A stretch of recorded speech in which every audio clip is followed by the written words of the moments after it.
And just like that, the feeling hit Jinfrey again, a powerful, disorienting wave of nostalgia for a place he'd never seen before in his life. But this wasn't some new sensation. It had been happening so often he couldn't even remember when it started. It was a phantom feeling, as if he'd been born and raised right here. His thoughts were abruptly cut short by the receptionist. She offered a quick apology for the delay, then confirmed he was here to get registered with the Adventurers Guild, wasn't he? He drifted towards her desk, numbly nodding in agreement as she began punching his details into the system. And then it happened again, that unsettling feeling that he knew her from somewhere. After a moment, the girl flashed a smile, announcing his status window was now available. A holographic interface materialized before him. Authentication required a wave of his right hand, and as he did, his eyes shot wide open. It all came crashing back. That overwhelming sense of déjà vu finally made sense. He remembered everything. The receptionist noticed the shock plastered across his face and asked if something was wrong, but her voice was a distant echo. A flood of memories, a lifetime of exploring this world flashed through his mind. This place wasn't real. It was a game he used to pour his soul into, a game where he was a top-tier professional player. The world of Grand 7, a realm where adventurers journeyed across 7 massive continents, all in the name of forging peace between warring nations. It was a fantasy kingdom MMORPG, and somehow he was trapped inside it, a reality his mind refused to accept. He had no idea what was going on. Why now? Why were these memories surging back at this very moment? He was just a normal kid trying to become an adventurer. He'd come to this city to earn cash for his family, only to have his entire reality shattered. The world he was born in was just a video game he grinded in a past life. You'd think he'd be spiraling into a full-blown panic attack, but instead a slow grin spread across his face. This wasn't a nightmare. It was the ultimate cheat code. The girl's voice cut through his thoughts, laced with concern. "Hey, are you okay?" He was trembling, completely lost in his revelation. He quickly apologized for scaring her. Then, with a grin, he cracked his knuckles. "Just fired up and ready to go," he declared, the confidence in his own voice surprising even himself. Why did the memories unlock now of all times? No matter how he spun it in his head, the answer wouldn't come. But it didn't matter. With this knowledge, with these memories, he could climb to the absolute top. With a flick of his wrist, he authenticated his account and pulled up his stats. Since his class was still undecided, all he could see were his base attributes, versatile but with no real specialization. The receptionist awkwardly wished him a safe journey. He stepped through the shimmering portal and materialized in a place ripped straight out of a fantasy novel. Standing before the baptismal altar, he was floored by the stunning scenery, noting that it was a pixel-perfect recreation of the game's starting zone. He scanned the main island. This was the hub where groups of 5 newbies always spawned. For now, every event was mirroring the game's script. But he had to remember the new rules. This was his reality. There was no autosave function here. If he died, it was permanent. No respawns. But if he played his cards right using this inside knowledge, he could become a living legend. A grand announcement echoed through the area. The baptism ceremony would commence in 30 minutes. Everyone was instructed to arm themselves. Jinfrey smirked. Yep, exactly like the game's tutorial. He was instantly teleported to the main island, and the other adventurers immediately fanned out, scrambling to find the best weapons. Chaos erupted almost instantly. People started brawling over who saw which weapon first, while others just snatched gear right out of someone else's hands. Watching the pathetic display, Jinfrey recalled that this free-for-all was a programmed part of the experience. It was the forced profession selection system. During the baptism, players were given a limited pool of starting classes to choose from, but the selection was intentionally scarce. And these rookies were practically foaming at the mouth, desperately trying to lock down something that looked powerful. While he calmly assessed his options, some loudmouth who'd been fighting a girl over a spear finally wrestled it from her, shouting in victory. Jinfrey paid him no mind, and this complete lack of reaction seemed to piss the guy off, who immediately labeled him an arrogant prick. Our hero walked over to the leftover weapons, contemplating his next move. His eyes landed on the dagger, and he picked it up without hesitation despite its garbage stats. The loudmouth burst out laughing. "Are you serious? A dagger with 1 attack point?" He sneered, hoping Jinfrey would end up regretting that pathetic choice. Jinfrey just offered a knowing smile. Sure, no adventurer in their right mind would ever pick such a trash-tier weapon. But in this world, the definition of common sense was completely broken. The opinions of these background characters, these NPCs, meant absolutely nothing to someone who knew the game's hidden mechanics. That was precisely why he chose the simple dagger. An amplified voice declared the start of the baptism ceremony. They were given 5 minutes to eliminate as many monsters as they could. On cue, the island was swarmed by giant insects, a specific breed that only spawns in the altar zone, the honey centipede. The MC knew firsthand that their venom was potent enough to take down a player in seconds. The loudmouth shot him a smirk. "Try not to get yourself killed," he taunted, and Jinfrey just wondered what this guy's problem was. He continued to ignore him. The game had NPCs just like this during the tutorial too. The trial began and the monsters charged. Jinfree watched their advance, a confident smirk playing on his lips. Their attack patterns were identical to the game's AI, and that meant their fatal weaknesses hadn't changed one bit. As a centipede lunged for him, he shot it a look, telling it not to get cocky before whipping out his dagger. With a single fluid motion, he cleaved the monster clean in two. A system notification pinged, Honey Centipede defeated. All around him, the other adventurers just stared their jaws on the floor. Our MC had just landed a perfect one-shot kill, and you could see the jealousy burning in one guy's eyes. Logically, a starter weapon that weak should never have been able to kill the bug, but every game has its exploits, and this one was no different. It was a glitch specific to this location. If you nail a honey centipede's weak point with a basic dagger, it's an instant kill. This same exact bug existed in the original game, but only Jinfree knew about it, and he was now abusing it for all it was worth. Meanwhile, everyone else was struggling hard against these weak sauce insects. The spear guy managed to skewer two at once, and immediately started roaring, bragging to everyone about his skills. See that, that's the power of a spearman. MC just shot him a deadpan look, thinking that all the shouting was just painting a massive target on his back. Besides, spearman wasn't exactly a top-tier class among pro players. Right on cue, another centipede zeroed in on the loudmouth. He barely scrambled out of the way, dodging a second strike and flashing a grin at his opponent. He thought to himself that this was way more thrilling than playing the game on a screen.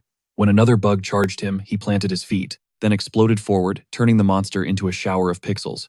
And just like that, the ceremony was over. Now, based on their performance in the trial, they would each be assigned a class that fit their talents. The dude who killed 7 monsters was given a pathetic choice of 3 classes: Hunter, Potion Maker, or Shield Maker. He was visibly fuming, and so was the girl next to him who'd been praying to become a summoner. The guy with glasses didn't manage to kill a single thing, so he was booted from the adventurer program entirely. But that one arrogant dude managed to take down a whopping 15 of the flying pests, landing him the coveted swordsman class. He glanced over at Jinfree, who was just staring intently at his system window, and strutted over to see what he'd gotten. The moment he saw Jinfree's screen, his smug expression shattered. Every single profession in the game was available to him. He had annihilated a staggering 33 monsters during the trial. The swordsman's face went pale as he stumbled backward, stammering that he did pretty well for himself too, managing to become a swordsman and all. MC just gave him a nod, thinking that getting swordsman with only 15 kills was a 2% chance. The guy was ridiculously lucky. In this game, the meta was dominated by 2 classes, swordsman and summoner, so naturally he decided to break the meta and choose something else entirely. The system confirmed his choice and announced that his starting equipment would now be available. His new profession, Potion Maker, with the special skill, Synthesis. A notification of his choice blasted out to everyone present. They stared at him in utter disbelief. The swordsman actually yelled, "What is he, an idiot? Why would anyone pick that?" Jinfree just gave him a knowing smirk and opened his inventory. Sure, it was a trash-tier profession, but in the hands of a veteran player, it could be game-breaking. He hadn't slaughtered 33 monsters for no reason. He had been farming for specific drops. His inventory now held 5 honey centipede stingers, 9 wings, and 3 vials of blood. All of these were extremely rare materials that could only be found in this one location.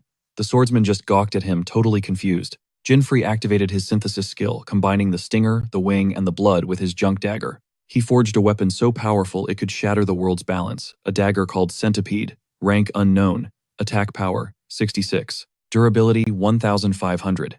It came with 3 skills, 2 of which were locked until certain conditions were met. For now, he only had access to the active skill, Perception, which allowed him to inflict triple damage on an enemy's weak points. Normally, an adventurer's power is dictated by their class and level. Gear is just supposed to be a tool for offense and defense. However, this world had special equipment items so powerful they completely ignored class and level restrictions.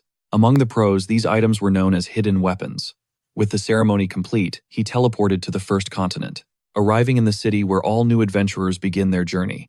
He looked around with a nostalgic smile, thinking it was just as he remembered. A woman offered him an apple, which he accepted before finding a quiet spot to plan his next move. He had his class and a custom-made weapon.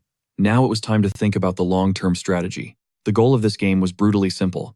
Every continent has one S-class dungeon, and the objective is to kill all the final bosses, across all 7 continents. To pull that off, he needed to get immensely powerful, which meant it was time to start grinding in a dungeon. Dungeons are ranked with new players expected to start at the bottom in F rank, but since he was no beginner, he bypassed the tutorial level stuff and went straight for the C rank portal, the forest where guardians live, with his sights set on taking down the main boss. The moment he materialized in the forest, a system prompt flashed in his vision. He was locked inside this dungeon. No escape until he fulfilled the clearing conditions. A quick status check was grim. HP at a meager 122 mana. a pathetic 30, and strength, a lowly 21. His defense was 27, intelligence was 30, agility 19, and his luck was a laughable 11. He scanned his surroundings quickly, sizing up the situation. The recommended clear level for this place was between 17 and 30. This was no place for a fresh spawn. To make matters worse, he wasn't even wearing any decent armor. He decided to test the waters and was immediately confronted by a level 17 devil plant. He whipped out his new dagger. A 16 level difference was definitely intimidating, but his gut told him he could end this with a single decisive blow. The system screamed a warning of an inbound attack, and he instantly vaulted sideways, narrowly evading the strike. The monster was quick, but he had already memorized its entire attack pattern. Its vulnerability was the bud. He launched himself into the air, arcing down with his blade and splitting the bud in two. The system confirmed a direct hit on the monster's weak point. His perception skill flared to life. The devil plant was toast. A smirk of triumph spread across his face. In a flash, his level shot up to 10. One plant had just power leveled him maybe a little too efficiently. In this game, your health and mana automatically scale with each level up, and you also get 5 bonus points to allocate. He now had a fresh 45 points to spend, and he dumped every single one into his defense stat. His strength was already solid enough for now. He gave his dagger an appreciative glance. It was the real MVP, jacking up his level and stats. With his perception, skill, and a weapon boasting 66 attack power, B-rank dungeons were now officially on easy mode. But he knew the dagger's true insane potential had yet to be unlocked. He grinned at the thought of what was to come. For now, it was time to grind for some experience. The boss was way out of his league at the moment. Time blurred into a montage of monster slaying, until eventually, he found himself cornered by a trio of level 20 snakes. The spawn chance for 3 of these at once is a terrifying 1%, making his blood run cold. As one snake lunged, he dodged aside, noting they were every bit as ferocious as he remembered. In that split second, a second snake snuck up from his blind spot. He threw his torso back, the fangs missing by inches, and then exploded into a sprint. His mind raced. He had to get it together to shut down the panic. He'd fought these things before. He knew their weak points intimately. He pivoted, charging headfirst back toward the serpents. There was a soft patch of tissue on the neck. A direct hit there would inflict triple damage. He lined up his strike, but one of the snakes coiled around the other, shielding it. The coordinated defense left him stunned and completely blindsided.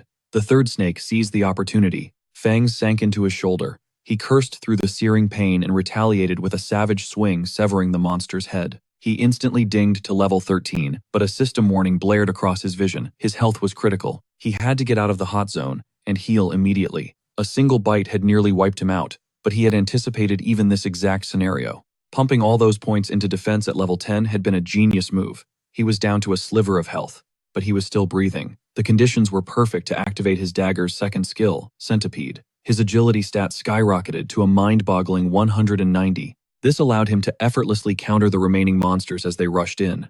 The second skill, a passive called Divine Speed, cranks the user's agility up by a factor of 10 when they are on the brink of death. As the monsters' heads tumbled to the forest floor, the system chimed with another level up, bringing him to 17. He glanced at their corpses, muttering, "I'm not going down that easily." After the intense battle, he collapsed under a tree to recover. He let out a deep, ragged sigh. That was a massive experience gain, but it had come at the cost of a near-death experience. It would be smart to restore his health, but doing so would deactivate his insane new skill. Giving up a buff that powerful would be a total waste. He had to ride this out a little longer. Still, it wasn't worth being reckless. He resumed the hunt, but with far more caution this time. He ran into some bizarre-looking monster, which he dispatched with ease. He looked at the growing pile of monster bodies around him and smiled. It was all going according to plan. Killing mobs with this skill active was almost too easy, making the risk completely worth it. His leveling speed was about to go through the roof. After taking down the boss, he'd be able to perform a new synthesis. First on the shopping list was water. Then thorny grass, a large blueberry cluster, a caterpillar skull jelly leaves a blood flower, and finally a chestnut seed. That was a ridiculous amount of ingredients for a simple D-rank item. As he was lost in thought about this, a bear ambushed him from behind, but he dealt with it effortlessly and went right back to his train of thought. The sheer number of ingredients felt like he was playing a cooking simulator, and it was these little things that really killed the immersion. But complaining wouldn't get him anywhere. He had to hustle if he wanted to gather everything before the boss spawned near the waterfall. He found the first 2 ingredients in no time, and then he spotted the third, a huge cluster of blueberries. He smirked, pleased that the grind was moving along so smoothly. Out of nowhere, a voice sliced through the silence calling his name. He whipped around to see 2 guys emerging from the tree line. A jolt of recognition hit him. He knew one of them. They'd grown up in the same dirt-poor village. The guy's face split into a nasty grin. Well, well, look who it is. Jinwoo stayed dead, silent, the name surfacing in his mind, Julius. He could practically hear the guy's thoughts. No way that loser Jinwoo actually became an adventurer. Julius had started his own adventurer career 2, maybe 3 years back. What the hell was he still doing, grinding in a low-tier dungeon like this? The bully scoffed, looking him up and down. Don't tell me you actually picked Potion Maker. That's hilarious. And dude, your weapon is actual garbage. His buddy chimed in. Who's this scrub? You know him, Julius sneered. Yeah, known him since we were kids. His family was the brokest in the village, completely dirt poor. Just ignore him, he's always been a total weirdo. Dad's long gone and his mom's stuck in bed. Damn tough, Break the friend muttered. As they kept talking, Smack Jinwoo's mind churned.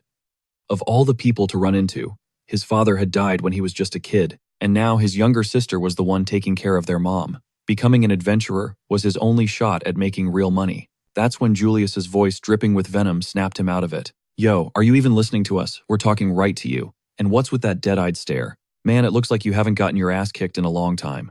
He lunged forward, grabbing a fistful of Jinwoo's shirt and yanking him in close. Now what should I do with you? He growled. Before he could make a move, a deafening roar ripped through the cavern, forcing all three of them to whip their heads toward the sound. Julius's friend looked up, his face pale with terror. It's a monster, the dungeon boss, a colossal level 31. Cyclops materialized right in front of them. Panic flashed in Julius's eyes as he screamed at his friend. What are you doing just standing there? We gotta dip now. But Jinwoo's voice was grim. Too late. You're already its target. In the blink of an eye, the Cyclops charged, closing the distance on the terrified friend. One brutal swing of its massive club, and it was over. There was almost nothing left. Jinwoo and Julius could only stare, completely paralyzed with shock. Julius's legs gave out, and he collapsed to the ground, a raw scream tearing from his throat. The Cyclops' massive eye immediately swiveled towards him as a system notification pinged in Jinwoo's vision. This monster possessed an all-seeing eye. This is bad, Jinwoo thought, his heart pounding. Fighting a boss with a level gap this massive is basically a suicide mission. Its defenses had to be insane. If he didn't think of something fast, he was going to end up just like that guy. A red smear on the cavern floor. His eyes stayed locked on the club as it hurtled toward him. He dodged the crushing blow at the last second, his mind racing. And on top of all that, this thing has a skill that locks onto a single target. Right on cue, a system window flashed before his eyes. He was now the Cyclops' primary target. With the all-seeing eye, no prey could ever escape its gaze. Realizing he was out of options, he unsheathed his dagger. The Cyclops charged instantly, its club crashing down where he'd been standing. Jinwoo leaped aside, the impact shaking the very ground beneath him. It's anticipating my every move, he realized, but thanks to my divine speed, I can just barely stay one step ahead of its attacks. Hiding in the distance, Julius could only watch his jaw on the floor. Is that really Jinwoo? How is he moving like that? Meanwhile, Jinwoo knew he couldn't win by just dodging. It was time to go on the offensive. He waited for the next swing, then vaulted right onto the massive club. He sprinted up the wooden weapon toward the monster's colossal hand. It roared, trying to snatch him, but he launched himself high into the air, soaring above its head. The monster's neck was completely exposed. This was his chance. He plunged his dagger down with every ounce of his strength, and the moment it made contact, his worst fears were confirmed. 0 damage.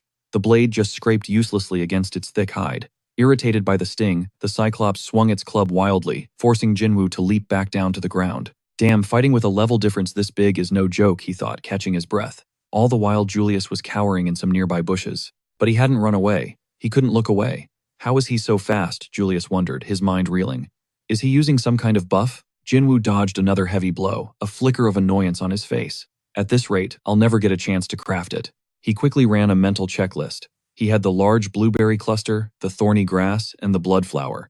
The last few ingredients had to be close. If it weren't for this damn boss, he would have gathered everything by now. His gaze suddenly darted across the cave and landed right on Julius. Or more precisely, on the bushes he was hiding in. And there they were, the 3 final ingredients he needed, practically waiting for him. In a flash, Jinwoo bolted straight toward him. "Where are you going?" Julius shrieked in terror. Jinwoo ignored him swiftly, snatching the 3 plants before taking off again. He was in luck. A small underground lake was nearby, giving him his final ingredient, water. Wading into it, he immediately activated his synthesis skill. He crafted an E-rank poison. Once it entered a target's system, it would steadily drain their health every single second. Seeing this, Julius yelled out, "Are you a complete moron? Don't you know Cyclopes have a super high resistance to poison? That low-rank garbage won't do anything to it." Jinwoo just shot him a smirk. "Oh, I know." His real plan was to fuse that new poison with a C-rank poison he'd looted from a snake earlier. He activated synthesis again, creating a far more potent D-rank poison. The bully was stunned by his skill, but Jinwoo wasn't done yet. For his final trick, he synthesized the new powerful poison directly with his dagger. The weapon began to glow with a faint toxic aura. It had gained the poison attribute. Jinwoo gave it a confident swing, a small smile touching his lips, as he felt its true power. Julius was still in shock, trying to process how Jinwoo had just performed 3 syntheses in the middle of a boss fight. Suddenly, the giant's roar echoed once more. It had found them. Jinwoo turned to face the monster. "Sorry to keep you waiting," he said, blade at the ready. "Let's begin round 2. With zero hesitation, the Cyclops unleashed its fury, bringing its massive club crashing down into the water. But when that missed, it just started swinging wildly in every direction. Jinfree was a blur, deftly weaving between each chaotic blow, as he stealthily closed the distance to the Cyclops' neck and let his blade sing. He knew the beast's body had his movements memorized, so he hammered its neck with a relentless barrage of strikes. The venom flooded its system instantly, and a system alert flared to life. The Cyclops was now suffering from severe poisoning. Its health bar was plummeting with every tick. Then abruptly, the Cyclops violently flexed, literally purging the toxin from its body. Our boy didn't even flinch immediately, launching a fresh assault and declaring that he would just repoison it with every single strike. The instant the venom coursed through its veins, the monster would immediately flex and expel it from its system. So Jinfree just kept attacking again and again, trapping it in a vicious cycle. Through this war of attrition, he systematically drained the monster's stamina. The time had come for the finishing blow. He vaulted high into the air, taking dead aim at the Cyclops' massive singular eye. The moment his attack landed, the system confirmed he'd struck a critical weak point, activating his perception skill. An earth-shattering roar of pure agony ripped from the Cyclops' throat, and as the skill sealed the deal, the behemoth crumbled to the ground. The system pinged, confirming the kill and notifying him that a fat stack of experience points was heading his way. Meanwhile, Julius, who'd been cowering behind a tree, stared in utter disbelief, wondering if this was even the same Jinfree he knew. When he saw Jinfree's gaze land on him, he flinched in terror, then bolted, screaming for his life. Jinfree just watched him go before pulling up his status window. He had now hit level 23. As soon as he'd banked those 90 points, he knew he had to allocate them, but that could wait. There was something way more important to do. He opened his inventory to check out the sweet loot from the dungeon boss. He'd scored a whopping 350,000 gold and a D-rank Cyclops Fang. The dude was absolutely ecstatic. He'd already made up his mind to wire half the cash to his mom, thinking to himself how much better it was grinding solo. No splitting the loot, no sharing the glory. He'd finally secured the prize he was after, a C-rank Cyclops eye. It looked seriously weird though. So MC didn't stare at it for long, a grin spreading across his face as he realized he only needed one last ingredient. Then he could finally craft himself some powerful new gear. With his mission accomplished, he set a course for the Flat Plains, a D-rank dungeon. He stretched for a moment, thinking about how well he remembered this place. A player's ultimate endgame is to topple the highest-ranking bosses on every continent. He had to start with the first, but to even stand a chance, he needed a new weapon that was stashed right here. To solve the riddle of the fallen goddess, he needed that Cyclops Eye plus one final item, the very reason he'd come to this dungeon. But of course the grind never stops. The instant the local monsters spotted an intruder, they swarmed him. After making short work of them, he pressed forward, filled with a new resolve to wipe every last monster from the face of the planet. He was going to forge a peaceful future for humanity and provide his family with a life of comfort. And once he got strong enough and crushed his goals, he would permanently silence anyone who ever dared to doubt him. After wiping out a pack of hounds, his level shot up again. At the same time, back in the newbie town, the Adventurers Association was making a huge announcement. The #1 topic on everyone's lips was a rookie who had eliminated 33 monsters during his baptism trial. He didn't just pass, he shattered the old record, and the news was spreading like wildfire among the other adventurers. According to the guild's official statement, the guy's name is Jinfree Van Ride. Black hair and blue eyes. His current location is the starting adventurer's town. In other news, a group of shady adventurers has been apprehended. They were busted for illegally overhunting cobalt birds. Meanwhile, our MC took down another monster, thinking something felt off. He'd been farming this area all day, and still hadn't seen a single one, even though he'd collected tons of other materials. It was super sus that he couldn't find a single cobalt bird, since they weren't supposed to be that rare in the game. Each continent has 7 dungeons. Their difficulty ranges from F rank all the way up to A rank. There's also a C rank dungeon that's home to a major boss. The birds were supposed to be spawning here in this D rank dungeon. Deciding not to waste any more time, he figured he'd head back to the city to ask around. The moment he arrived, he made a beeline for a shop, only to find it in the middle of being robbed. A couple of thugs were hauling bags of loot right out the front door. They shoved Jinfree aside when he blocked their path, then took off down the street, cheering about their score. He just watched them thinking, are these guys for real? These clueless thugs were so hyped about their clean getaway that they started shoving people, knocking over a woman and her little girl. She went tumbling down a flight of stairs, screaming in terror, but before she could hit the hard ground, Jinfree flashed over and caught her. He shot a death glare at the robbers who were already scrambling away, suddenly terrified of the consequences. The girl's mother thanked him for his help. She quickly started to console her daughter. Just then, the shopkeeper ran up, hissing curses under his breath. That was the scum from the mountain hounds, he growled. When Jinfree looked confused, he started explaining about the new guild in town. This crew had completely muscled their way into the district, now shaking down every shopkeeper for so-called protection money. They'd already cleaned out his entire inventory. He'd also heard whispers they were the ones who hunted the cobalt birds to extinction. And just like that, everything clicked for Jinfree. He was honestly shocked at how fast he'd gotten the intel he needed. The defeated man just let out a heavy sigh. And the worst part, these guys had zero code of honor. They'd have no problem roughing up women or even kids. At this rate, the shopkeeper would have to close down for good. As he walked away, a grim reality hit our MC. This wasn't some street gang. It was a full-blown adventurers guild, gone rogue. Taking on that many people solo was a death wish, but going after innocent people and wiping out the cobalt birds. A fire ignited inside him. This just got personal. He was going to teach them a lesson they wouldn't forget. He immediately bolted after the thugs. He was ready to deliver a few solid kicks when he finally located their den. Inside, one of them was busy bragging to his cronies. He was going on and on about the stuff he'd jacked from the store, saying their boss wanted to expand their influence. Guild of Thieves is more like it, Jinfree thought, his eyes scanning the area. Where were they, hiding the cobalt bird feathers? Then he saw it. As they shifted around their loot, he spotted a crate filled with jars of shimmering blue feathers. He ground his teeth, a wave of anger washing over him. So, these were the scumbags responsible. The reason he couldn't find a single bird. Meanwhile, one of the thugs turned to his pal, asking if he'd heard the latest rumor from the association about some dude who soloed 33 monsters. In 5 minutes, no less. He brushed it off as total BS, just baseless gossip. His friends agreed, but our MC wasn't paying any attention. His mind was racing, trying to figure out a way to get those feathers. Suddenly, a voice sliced through the air from right behind him, a knife pressing into his back. "What do you think you're doing here?" He whipped around, his heart pounding in his chest, and it hit him. These guys must all be thief class, rocking some high-level stealth skill. It's no wonder he never even heard the guy approach. He shot his hands up nervously, trying to play it off. Whoa, man, just passing by. But the thug wasn't buying it. Funny the guy sneered, that's what the last spy from the other guild said. Want to guess what happened to him? Or should I just show you? He flashed a twisted smile and lunged. But Jinfree was faster. He dodged the clumsy strike, his own dagger already out. A quick slash to the leg sent the goon stumbling, and Jinfree followed up with a sharp crack of the hilt to the back of his head. Lights out. The body toppled over with a massive crash landing right on a pile of boxes. The noise brought the others running to see what was up. The moment they saw Jinfree, their faces twisted with aggression.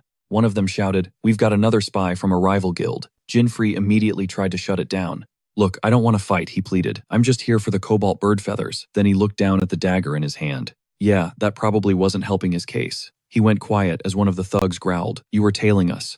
Jinfree's patience snapped. "All right," he sighed. "Looks like talking isn't going to work, so I guess we're doing this the old-fashioned way." The whole crew charged. He effortlessly parried the first swordsman's attack, and countered with a brutal blow straight to the guy's face. The man clutched his bleeding nose, screaming that he'd broken it. "Don't be so dramatic," Jinfree shot back. "If I don't take care of you quickly, your backup's gonna get here right." Fighting a whole mob by himself was getting real annoying. Another one jumped him from behind, calling him an idiot. Jinfree instantly dropped low, and launched a powerful kick into the guy's chest, sending him flying. Before he could recover, another thug charged his spear aimed to kill. Jinfree grabbed the weapon's shaft, stopping the charge dead in its tracks, then slammed his fist into the man's gut. The system lit up. He'd struck a vulnerable point, activating his perception skill. Feeling the overwhelming wave of pain from his opponent, he actually felt a little bad. "Oof, my bad," RMC muttered, just as another goon came at him screaming a string of curses. Jinfree ducked under the wild swing and slammed the pommel of his blade into the man's lower jaw, dropping him to the floor instantly. He sighed. This is exactly why he didn't want to fight. All this chaos, when all he ever wanted were some feathers. He was so lost in thought he almost didn't notice the man sneaking up from behind. This one was smart, no battle cry before the attack. But our MC is no rookie. His instincts flared and he spun around just in time to block the blow. The man noted his skill. "Not bad," he smirked. "Not many can parry that sneak attack." Jinfree stared him down wary. That stealth skill again. And then he recognized him. This was the same jerk who had pushed that girl out of his way before. The man took a step back, puffing out his chest. "I am the deputy head of the mountain hounds, Soubi Musou." Ever heard the name? Jinfree gave him a blank look. Nope. Should I be impressed or something? That lit a fuse. The man flew at him in a rage. Now I remember you. You're the one who got in my way that day. I should have dealt with you then and there. As Jinfree easily deflected the furious attack, he noted just how much stolen gear they really had. Rocking a legendary weapon but can't even afford a decent set of armor, the guy just smirked, boasting that he wasn't even 20, and was already a seriously skilled fighter. He insinuated Jinwoo just got lucky with a good drop. He kept trying to throw him off, with a barrage of questions dismissing the weapon as just a shiny trinket. It's all about the player's skill, he lectured. Like Jinwoo didn't already know that. Jinwoo shot back a sarcastic reply, and Su lunged forward with another attack, which our hero dodged without breaking a sweat. The guy was clearly sizing him up. I can already tell what class you picked. Just by looking at you, he scoffed. That's the starter gear for a potion master, isn't it? Your class is absolute garbage, he sneered, but that weapon is insanely rare. It's the only reason you're still on your feet. The threat was clear. This guy wanted to loot his weapon. Jinwoo's eyes narrowed as multiple daggers materialized in the air around him, shimmering with deadly intent. You've never actually fought another adventurer, have you? He asked, leveling all 3 blades at his opponent before launching them. The man swung his own weapon in a blur, deflecting every single dagger. Su gloated that in these fights, victory belongs to whoever figures out their opponent's class first. Your only skill is some kind of synthesis, he deduced. I've got you beat on raw power. But you, I don't even know what your real class is. Jinwoo calmly asked if he was a thief, and the guy immediately activated a stealth skill. The dude totally lost his cool that he got called out so easily. He instantly started denying it frantically, claiming he was actually a summoner. His panicked reaction basically screamed, "Yes, I'm a thief." Jinwoo figured fighting against a stealth class would be a massive pain in the neck. He couldn't afford to hesitate. Without another thought, he surged forward to press the attack.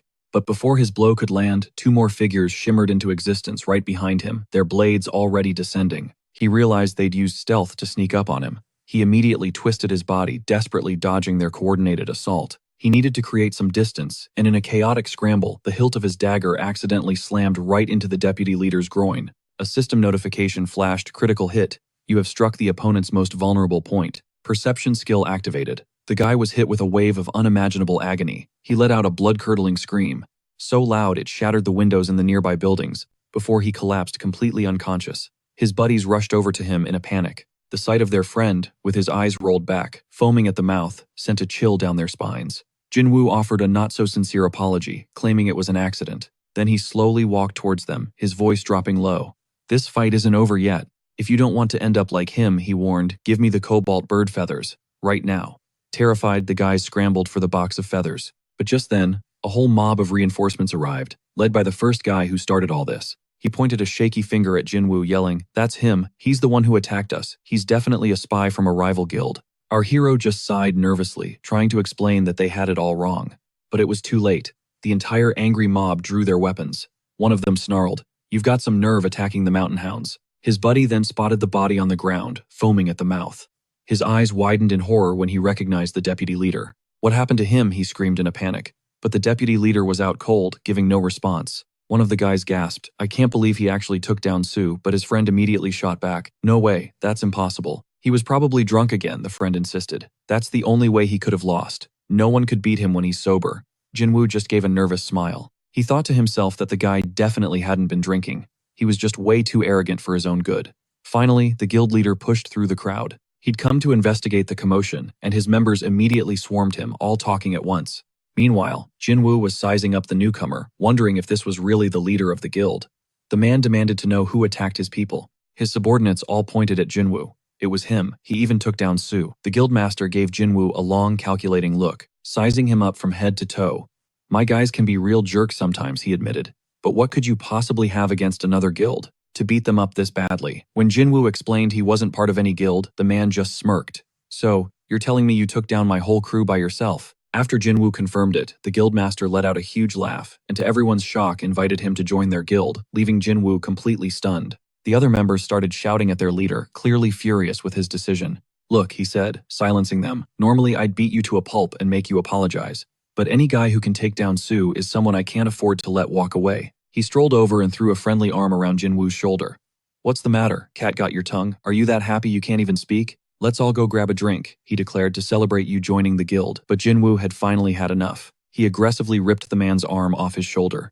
"Are you kidding me?" he snarled. "I only came here for the cobalt bird feathers. Who in their right mind would want to join a third-rate guild like this anyway? Now, if you're done wasting my time, just give them to me. Just fork over the feathers and I'm out." But his jab about their third-rate guild struck a nerve. The leader's face twisted with rage. "What did you just say to me?" Without missing a beat, he doubled down, calling their guild exactly what it was: third-rate. A crew that only preys on the weak because they'd get crushed by anyone actually strong. In a blind fury, the man lunged, swinging his massive weapon. Our MC vaulted sideways a split second before the crushing blow slammed into the ground, leaving a deep crater in the stone floor. The man was absolutely livid, but through his rage, he admitted Jin Free was the first person to ever evade his strike. He wasn't going to kill him. Oh no, he was going to beat him half to death and then sell him to the highest bidder. Jin Free's mind raced. That devastating power. This dude was no common thief. And just like that, the fight reignited. The guild leader charged again, but our boy moved like a phantom, always just out of reach. He created distance thinking fast. He couldn't afford to show off his real professional skills here. This needed to end, and it needed to end now. He shot forward, ducked under a wild swing, then teleported behind him and delivered a sharp, precise blow. The man frantically checked the point of impact, but his face contorted in confusion when he found no wound. The strike was powerful, no doubt, but Jin Free had hit him with the flat of his dagger. Our MC just stood there watching, waiting for his opponent's next move. With a grimace, the man sheathed his weapon. That's when Jin Free's theory clicked into place just as the guy activated the skill Massacre, a terrifying ability that doubled his attack power for 3 minutes. A fighter, of course. Seeing this, the guild members roared with excitement, cheering their leader on. The man glared, his eyes burning with intensity, before launching himself forward, his bare fists aimed to kill. But the punch intended for Jin Free's face slammed into the wall behind him, a testament to his insane reflexes. This was getting dangerous. One clean hit from that skill, and he was toast. No respawns. Suddenly the fighter was on him again, a fist screaming towards his head, promising oblivion. But Jin Free was faster. He raised his dagger high, then brought it down in a blur, striking his opponent's vital points for a massive damage multiplier. The guild leader crumpled to the floor out cold. His subordinates stared, their jaws hanging open, their minds struggling to process what they'd just witnessed. "Wait a sec," someone whispered. "Isn't that the new guy from the news?" The description matched perfectly. Basic potion maker's robe, black hair, and those unmistakable blue eyes. A wave of panic washed over them. "It can't be," they shrieked. "That's blue-eyed Jin Free." Jin Free opened his mouth to say something, but the entire crew was already scrambling, running for their lives. He just stared after them, completely baffled. How did they even know his name, and were they seriously just going to ditch their unconscious leader like that? He scratched the back of his head, confused. Whatever, dude. All he came for were the feathers after all. Time to make a return at the store. After that, he warped to Sigrin Falls, a B-rank dungeon. He took down the dungeon boss, a level 35 Baphomet. But honestly, he was a little underwhelmed. That Cyclops fight was way more intense. Now, it was finally time to visit the fallen goddess. He walked up to her enormous statue, gazing at the empty socket where her eye should be. Solve the riddle, claim the loot. He pulled the Cyclops eye and the cobalt feather from his inventory. "I'm here to help you get back what you lost," he murmured. It didn't take a genius to figure out what was missing. Sure, plenty of players probably guessed that the giant eye went into the giant eye socket, but the real 500 IQ play was spotting the tiny gap in one of her stone wings, the perfect place for the cobalt bird feather. The moment he placed it, a system message popped up. The fallen goddess's wish has been fulfilled. The statue began to glow with an ethereal light. A single tear of light fell from its eye, and the system announced that the goddess couldn't hold back her tears of gratitude. As if guided by fate, the tear landed directly in a golden goblet at the statue's base, and from it emerged the second secret weapon, Lucifer's celestial halo. This thing was absolutely busted, increasing luck by 100 and durability by a staggering 2,000. The first skill was a passive mind reading. The second passive was tyrannical sense. With it, he could pinpoint any living thing within a 5-kilometer radius. The third skill was still a mystery, set to unlock only under specific conditions. Jin Free held the halo, a grin spreading across his face. Yeah, this was not an easy get. He gave a small nod of thanks to the goddess and equipped the halo. It shimmered into existence right above his head. He immediately felt like he was dead. He waved a hand through it, annoyed. He was trying to keep a low profile, and walking around with this thing would make him look less like a cool adventurer and more like a total weirdo. But since he'd gotten the weapon, it was time to hit the S-rank dungeons. He arrived at the imposing gates of the Agni Volcano dungeon only to find a problem. This was the big leagues. The guild rules were clear: you needed a party of 7 people to even think about entering. So now he had to go group finding. After you clear an S-rank dungeon, the main demon boss can respawn anywhere else on the map. But clearing your first one nets you a title, which is basically a golden ticket to the second major region of the game. He was eager to get there as soon as possible, but his thoughts were shattered by hushed, awestruck voices behind him. One adventurer nudged his buddy. "Dude, look over there." The air crackled with the energy of a fire mage party. Jinwoo's head whipped around, his interest peaked, and his eyes locked onto Freyna Ashbury, a level 45 adventurer rocking the mage class. He instantly fired up his mind-reading ability, and was hit with a tidal wave of pure desperation. She was hell-bent on tackling an S-rank dungeon, but her crew was short one fighter. A smirk played on his lips. The halo was already proving its worth. At that moment, the girl shot to her feet, announcing to her group that she'd made up her mind. They were calling it a day. That was Jinwoo's cue. He slid over, a confident grin spreading across his face. "Looks like you guys are a man down," he said smoothly. "I'd like to join." Every single one of them immediately zeroed in on the halo floating above his head. He saw it and gave a wry smile. Didn't even need mind reading for this one. He could feel them silently clowning on him. The dude in her party shot him down, saying he had no idea where he got that impression. But they were done recruiting for the day, so he should probably go find another squad. But switching on his mind reading, Jinwoo picked up a completely different vibe: intense anxiety. The guy was stressing about their teammate, the one who was currently laid up in a hospital. It became clear their last mission went south, leaving them short-handed for the big dungeon dive. Jinwoo's eyes flickered to the girl. "I'd rather hear it from the party leader herself," he stated, noticing the worry etched on her face. If she was this desperate to get into the dungeon, why was she shutting him out? She snapped back that it was none of his business, and he felt that uneasy vibe again. He tuned in deeper. She was consumed with worry for her father, who'd vanished into an S-rank dungeon a month ago. His entire party just disappeared, and just like that, it all clicked. She was worried about Jinwoo's safety too, taking one look at the newbie halo and writing him off as another casualty. He knew the look. It was pity. Steeling himself, he spoke up. "My apologies, I should have led with this. My name is Jinwoo, and I also have business in that S-rank dungeon." The name instantly rang a bell for the girl, and the guy from her crew's jaw hit the floor as he pointed. "Wait a minute," he gasped. "Is that the Jinwoo from the news, the rookie who slayed 33 monsters in his baptism trial? But he doesn't look that tough. This has to be a mistake." Jinwoo just smirked again, and it all made sense. He was trending on the adventurer newsfeed. He hadn't realized he'd made such a splash. Freyna, meanwhile, was wrestling with her thoughts. Was this a fluke, or did it seriously feel like he was reading her mind? She's not the type to buy into hype, but this guy's aura was something else. He carried himself like he'd already stared into the abyss of this world, and knew exactly how to handle it. It gave her a strange buzzing feeling. At that very second, a system window popped up for Jinwoo. Freyna was experiencing a thrill. A surge of pure excitement and anticipation was coursing through her as she looked at him. His eyes met hers, and she made her decision. "You're in." Her teammates were completely floored. She rose from her seat and strode toward the gate. "But if you slow us down," she warned, "we'll leave you behind without a second thought." Jinwoo was ecstatic. Everything was falling into place. He was finally going to get inside that dungeon. Moments later, they were standing inside the dungeon on the edge of a blistering volcano. And of course, they shoved Jinwoo to the front of the formation. The classic meat shield position. The perfect spot to be a monster's first snack, while the leader herself hung back safely. One of the party members leaned over to the leader, whispering, "Are you sure about this? I don't trust this guy." She told him to chill out. "The plan is simple. Point him toward the danger. If things get dicey, he's the bait." The guy marching behind Jinwoo called out to him. "So, are you for real, that dude from the news?" Since Jinwoo hadn't actually seen the report, he just scowled, not knowing what to say. The system pinged him instantly. "Arthur is feeling conflicted and has zero trust in you." His buddy scoffed. "Don't believe every rumor you hear, man.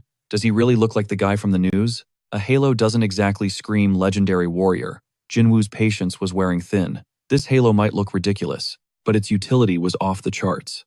Just then, its second skill flared to life, detecting a sinister surge of magic. He felt it, a horde of monsters descending from the mountain peak heading straight for them. It couldn't be. He spun around to face the team. Mage's defensive barriers. Now, he commanded. They just stared at him confused until he yelled, "Move it!" The volcano was about to blow. The dude shot him an annoyed glare, but then the ground began to tremble, and they knew he was right. Jinwoo shouted over the roar, "Get a move on, the whole place is coming down. Look out, falling debris." The annoyed guy instantly cast a reflection spell, throwing a shimmering dome of protection over their heads. Jinwoo sized up the situation, a literal meteor shower of rocks. They'd have to ride it out. "Everyone, hold your ground," the squad leader ordered. Then she stepped forward, chanting "Meteor Breeze" as a colossal fireball ignited above her head.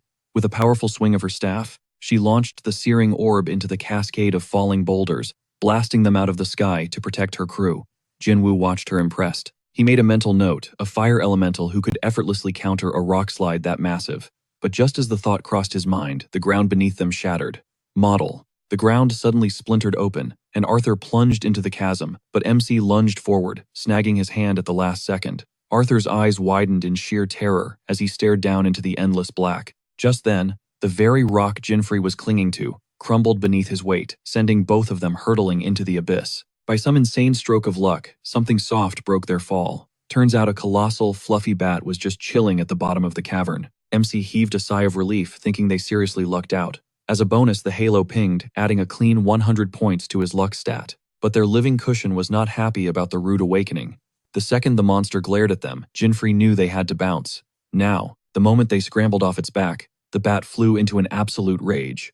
MC yelled that the creature absorbs any attack thrown at it, and just reflects it back at the attacker, so they needed to be smart about this. I know that, Arthur shot back annoyed, but MC cut him off, warning, it's about to attack. The bat then let out a deafening shriek. In a blur of motion, Jinfrey lunged at the kid, tackling him out of the way just as a deadly spray of rocks slammed into the spot where he'd been standing. He then shoved Arthur hard against the wall, his voice dripping with irritation. I told you to be more careful. Unless you actually want to die in here, he snarled already, bracing for the monster's next move. Arthur stared at the fresh crater in the stone, realizing with a cold dread that if Jinfrey hadn't pushed him, he would have been turned into a human pancake. And this monster wasn't even an S rank. As the bat charged them again, MC whipped out his dagger. He dispatched the beast in a single fluid motion. Arthur could only stare in total shock, his mind screaming, did he just one-shot that thing? Far above, Freyna was channeling her magic into the rift, checking for vital signs. Her comrade asked anxiously, what do you see? He's fine, she breathed out, relief washing over her. Arthur's alive. Her thoughts drifted to Jinfrey. That strange guy. He took a huge risk just to save him. She also recalled he was the first to feel the earthquake. Her squad mates started saying they were going down there too, but she shot that down immediately. No, we have a battle waiting for us. We can't afford to waste our strength on that. Our goal is to slay the demons and bring peace back to the continent. We press on to the summit. We'll meet up with them along the way, so don't sweat it. Arthur is my little brother, and I trained him myself. But inside, she was a wreck, silently pleading for him to reach the top safely. She also prayed that her father was holding up okay. Meanwhile, back in the cavern, MC learned that the squad captain was none other than Arthur's older sister, and that their entire party was here searching for their father. He gave a mental shrug and decided it was time to move on. Arthur jogged to catch up, yelling, hey, where are you going? The demon is at the top of the mountain, remember? Jinfrey stopped and turned to him. Are you really planning to fight a demon of that level? You got a death wish or something? The kid fell silent. I'm heading to the monster's lair, he stated flatly. The system notified him that Arthur was experiencing a whirlwind of conflicting emotions. The kid was desperate to get stronger. Jinfrey saw his opening and said, if you want real power, you'll follow me. When they finally reached the monster's nest, Arthur laughed nervously. So, this is where all the evil spirits come to party, huh? They were completely surrounded by a massive flock of level 41 phoenixes, which was enough to make anyone's blood run cold. He scanned the area, thinking that their levels were way higher than that downy bat's. At that moment, MC drew his dagger. He exploded into action, carving a path through the fiery birds, while Arthur watched, completely stunned. He thought a one-on-one is one thing, but against a whole flock, this is suicide. Just then, a phoenix dive-bombed him from behind. He saw it just in time and dropped to the ground, dodging a blast of searing flames. He sprang back to his feet, pulling his own dagger. The phoenix flew high into the air, circling above him. Realizing close combat was a no-go, he pulled out his bow and arrow. Finding the perfect opening, he let an arrow fly, nailing the phoenix right in the head. He then yelled over to Jinfrey, you don't have to worry about me. I can definitely handle myself one-on-one. He turned to check on him, and was to put it lightly, completely floored by the sight of Jinfrey standing in a massive pile of dead phoenixes. In the time it took Arthur to deal with a single bird, Jinfrey had already wiped out the rest, and was roasting some of the meat over a fire. Arthur stared in disbelief. No way. Did he already take care of every other monster here? MC just kept on eating. It tasted like chicken, but suddenly his stomach lurched. Apparently he'd eaten too much, and it didn't even grant any buffs. At that exact moment, his detection skill flared, warning him of a massive wave of magic power headed their way. Shoving one last piece of meat in his mouth, he turned and thought, are you serious? Why now? A level 45 salamander, the main boss of this entire dungeon, emerged from the darkness. Jinfrey was clearly not expecting this. He felt incredibly sick, his stats started dropping, and he threw up. Arthur rushed over, yelling, dude, what's wrong with you? Wiping his mouth, MC warned him, stay on your toes. This monster powers up by devouring people. Those birds were nothing compared to a salamander. Arthur barely parries the crushing blow, but a nasty gash is still ripped across his arm. Jinwoo yells out, his voice tight with concern, asking if he's all right. Arthur just coughs up a spray of crimson, admitting the beast is on another level. Stepping in front of him, our MC's eyes narrow. I'll handle this. You just find a place to hide. Now. The salamander is already drooling, a thick ooze dripping onto the floor, no doubt imagining how it's going to devour its next meal. Jinwoo smirks. What, this one has an upset stomach too, doesn't look like anything else could fit. Just then, the monster starts to heave violently, and he wonders if it's actually sick. And yup, there it goes, spewing a torrent of foul-smelling bile, filled with disgusting clots, human bones, and even glimmering treasure. And in the middle of it all lies a single sword, a blade, that Arthur instantly recognizes as his father's. Before he can even process the horror, Jinwoo decides to end this before he hurls too. The boy collapses to his knees, whispering that the armor and the blade belong to his dad. The system pings, informing Jinwoo that Arthur is now consumed by rage, his only desire to avenge his father and slaughter the salamander. The kid's face contorts in fury as he glares at the beast, vowing to kill it for what it did. He snatches his father's weapon and charges in blindly. "Wait," Jinwoo shouts, a knot of dread tightening in his stomach. This is way too reckless. A single lash from the salamander's tail sends Arthur flying, but the kid is relentless. He staggers to his feet, screaming that he'll kill it, but before he can launch another suicidal attack, our MC tackles him to the ground with a roar. "Didn't you hear me?" he bellows. "I told you to wait." Arthur thrashes wildly, screaming for him to let go, but Jinwoo pins him down. "Are you trying to die? You can't defeat that thing alone," Arthur spits back. "How would you know that?" Jinwoo yells. "Are you out of your mind? What about your family? What's going to happen to them if you die here too?" Those words finally cut through the rage, and Arthur's frantic struggles cease. Finally, Jinwoo says, his voice softening just a bit. "This isn't an enemy you can face head-on by yourself." The boy's shoulders begin to shake as he breaks down in tears. "I know that," he chokes out, "but that doesn't mean I can just walk away. My father is dead." The system alerts Jinwoo that Arthur's rage has turned inward, furious at his own powerlessness. He gets off him, murmuring an apology for shouting. He glances back at the looming salamander. "You're a hunter, aren't you? Not exactly the ideal class for a tank and spank. Do you have anything useful in your inventory?" Arthur wipes his eyes, replying that all he has are arrows, some healing potions, and downy bat hair. That last item catches him by surprise. He definitely didn't pick that up. A small smile touches Jinwoo's lips. "That would be the passive skill from your hunter class. A good hunter never leaves useful materials behind." "Right," Arthur is still confused, but Jinwoo cuts him off. "We can talk about it later. For now, listen to me. I've got a plan. The two of us are going to finish this salamander. This stays between us since this monster is a seriously tough opponent. We're going to need to use stealth." They both get into position, and as the salamander begins to shamble towards them, Jinwoo gives the order. "Hit me with a buff." The kid mutters an incantation, and a surge of power flows into Jinwoo, a battle inspiration effect, which will hold for 5 minutes. In that time, his muscle strength and speed are jacked up by 30%. The salamander senses the power shift and lets out an agitated hiss. Arthur holds up a clump of bat hair. "We're using this later, right?" Jinwoo confirms it with a nod. "Thanks for the buff. My stomach's feeling a whole lot better now. Just follow my lead." With that, he explodes into action and the salamander braces for impact. His dagger flashes. He knows the monster has a ridiculous amount of health, so he needs to stack as much damage as he possibly can, as fast as he can. He weaves in and out his poisoned blade, striking true over and over, the venom instantly taking effect. The plan is simple. He keeps the monster distracted, while it's fighting off the poison, giving Arthur the perfect opening to strike. An arrow whistles through the air, embedding itself in the monster's head. Jinwoo shoots a look at the boy, sending a mental message. "It's your turn. You have to hit its weak spot, the forehead." Man, it's a good thing he brought him along. Making a shot like that from this far away would have been tough. Arthur is already knocking more arrows, taking aim, and as Jinwoo poisons the salamander again, he lets fly a volley straight into the creature's skull. It lets out a choked, gurgling roar, a clear sign that their strategy is working. And then the monster enters rage mode. Now the beast's stats have spiked by 30%. The flames wreathing its body burn hotter, the waves of heat even reaching Arthur's position. At that exact moment, our MC rushes back into the fray.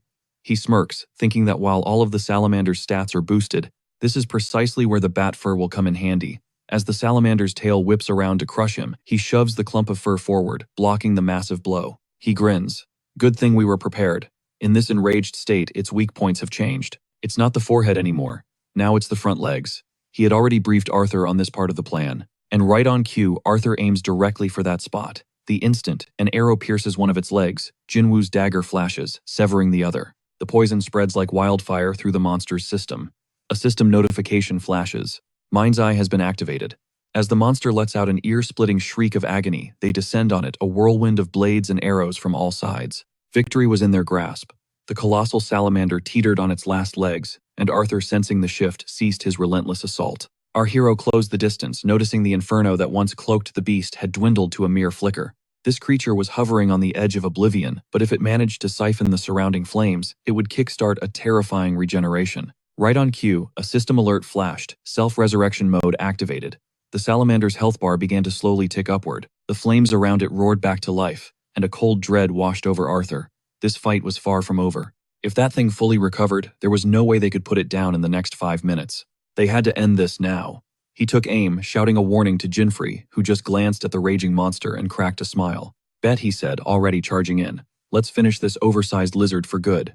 The salamander lunged. Jinfrey sidestepped, jammed his dagger into its jaw to wrench it open, and with perfect timing tossed in a small furball. Arthur, light it up, he yelled. Already on it came the reply, and the second the furball was in place, an arrow was loosed. A perfect shot, piercing deep and lodging the arrow straight into the monster's gullet. For a heart-stopping moment, nothing happened, and Arthur's nerves began to fray, but then Jinfrey calmly started a countdown. The second he hit one, the creature's body swelled like a grotesque balloon and then just exploded. Turns out the fur from a downy bat absorbs damage, then unleashes it with triple the power. A notification pinged, the fighting spirit buff had expired, and with it, the stomach debuff was finally cleansed. The shattered remains of the salamander crashed to the ground nearby, and the system confirmed the kill, flooding him with experience points. With the battle won, they ascended to the summit to rendezvous with the others. The moment Jinfrey saw them, his radiant halo vanished. Brother Phryna cried out, her voice filled with worry. He didn't waste any time delivering the grim news before stepping toward his sister and presenting their father's sword. His whole body trembled, fighting back tears as he choked out the words, "the salamander." It coughed this up. His sister immediately pulled him into a powerful hug. "This isn't on you," she whispered. "You fought so hard." At that, the dam broke. He wept, openly sobbing that it was Jinfrey who had truly done it. Her gaze immediately snapped to Jinfrey, who was kneeling in the dirt digging with his bare hands.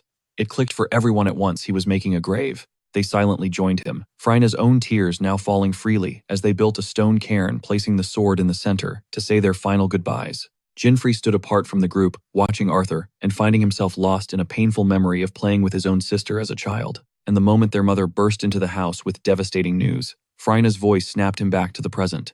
"I need to thank you," she said, her voice heavy with emotion, "for my father and for Arthur." He just brushed it off, saying he hadn't done anything out of the ordinary.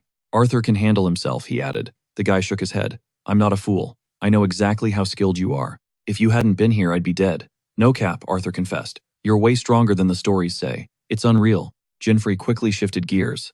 "Look, our biggest problem is still waiting at the very top of this mountain. The creature that rules this entire continent is up there," he warned. "A steel bear." Phryna's face hardened her grief, morphing into cold resolve. "I'll kill it," she vowed. With their new purpose set, they began the climb, cutting through any monster that dared block their path. They finally reached the volcano's peak, scanning the desolate landscape for their target. Suddenly, the lava in the crater began to boil violently, and an enormous column of fire erupted into the sky. The whole squad could only stare as a nightmare emerged from the inferno, a massive 3-headed level 50 steel bear. Its special skill was called Steel Waves, and all 3 heads unleashed a synchronized bone-shattering roar. The sound was physically painful, forcing them all to clamp their hands over their ears. They knew instantly that this beast was on a completely different level, and then a chilling voice rumbled from the creature itself. "Have you come," it laughed, "to offer me your deaths? Everyone fall back now," Jinfrey commanded, his words, immediately validated as the bear unleashed a torrent of scorching breath. Phryna saw the central mouth gathering flames and screamed, "Do what Jinfrey says, get to a safe distance." She broke into a full sprint, but then froze, realizing Jinfrey was still standing there.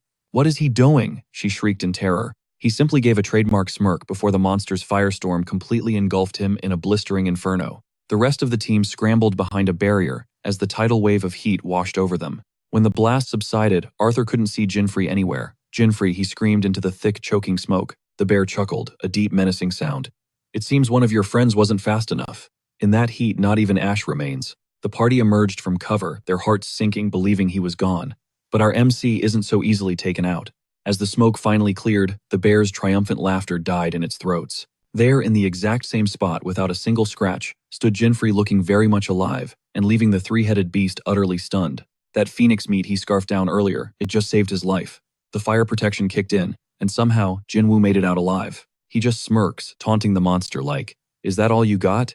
The bear stares him down, realizing this dude is something else. Arthur is losing his mind with relief while Phryna is just shook, wondering how he even survived that blast. There's only one way he could have tanked that hit fire resistance, and that's exactly why our boy loaded up on all that meat. Chowing down on 50 units of phoenix meat grants you fire resistance for a solid 7 minutes. It's not perfect immunity, but it slashes the damage down to almost nothing. but now he's on his last legs. Pushed to the brink, he can finally activate his trump card, the Divine Speed skill. He whips out his dagger, his stats skyrocket, and the bear actually grins, admitting Jinwoo's no pushover. This is the most fun it's had in ages. Just then, the entire volcano starts to tremble. Turns out, the monster unleashed a skill, blasting the whole area with a wave of superheated air. A system notification flashes, the fiery waves have inflicted a burn status, and now their health is ticking down every single second. Freyna screams for everyone to get behind the rocks. If that heat warps their armor, they're going to take a ton of extra damage.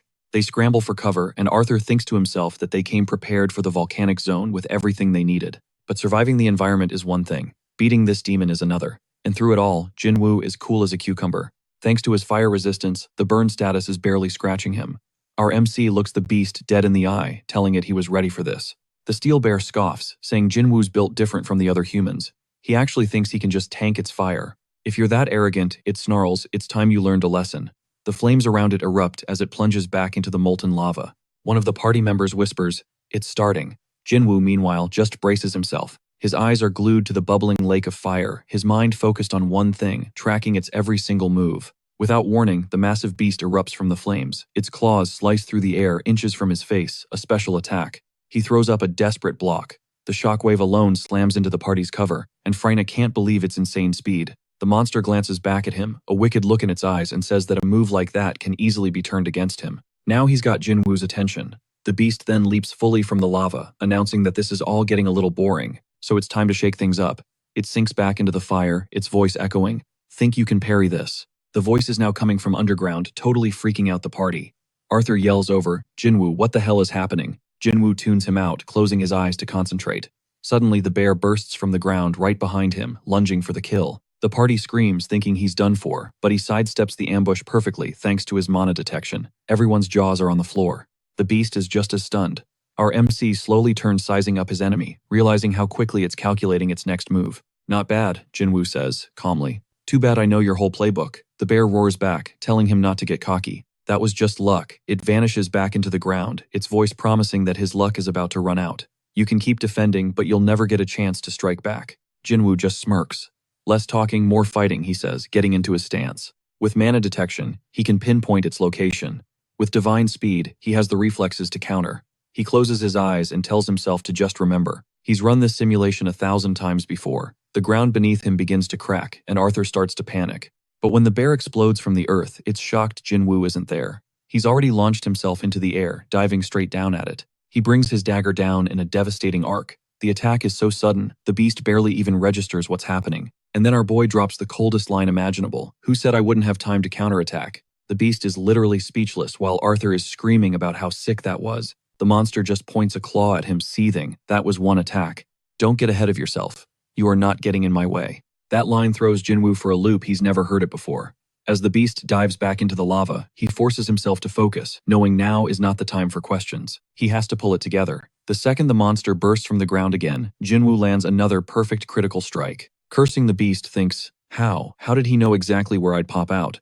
Jinwoo cracks a smile, thankful for his battle instincts. And right on cue, the dagger's poison finally kicks in. Feeling its power drain away, the bear goes berserk. The MC calmly explains, "You're not the only one who knows, you have 0 poison resistance." He continues, saying he has no problem exploiting an enemy's weakness, since that's literally how you win a fight.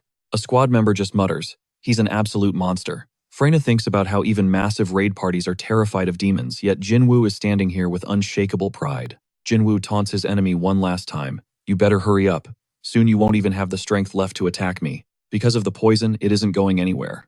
Driven by pure rage, the bear lets out a final deafening roar, and the entire volcano begins to erupt with him. "Don't tempt fate," he warned, just as another blistering wave of heat slammed into the squad. Arthur yelled for them to keep their distance. Freyna commanded a full retreat, otherwise the inferno would incinerate him. They had to pull back to a safer position. The young warrior was gutted, unable to fight at his side, while the enraged beast unleashed a colossal torrent of fire from its maw. The monster recoiled, stunned that its flames had 0 effect. A flicker of panic crossed its eyes. This fire-breathing was just the warm-up, our hero realized. Things were already going off script from the game. "What power was that?" the bear demanded. "How did you sense my attack?" He shot back with a smirk. "A little late to be asking that now, isn't it?" The demon just chuckled darkly. "That knowledge won't save you," it hissed. "You can't possibly handle us attacking all at once."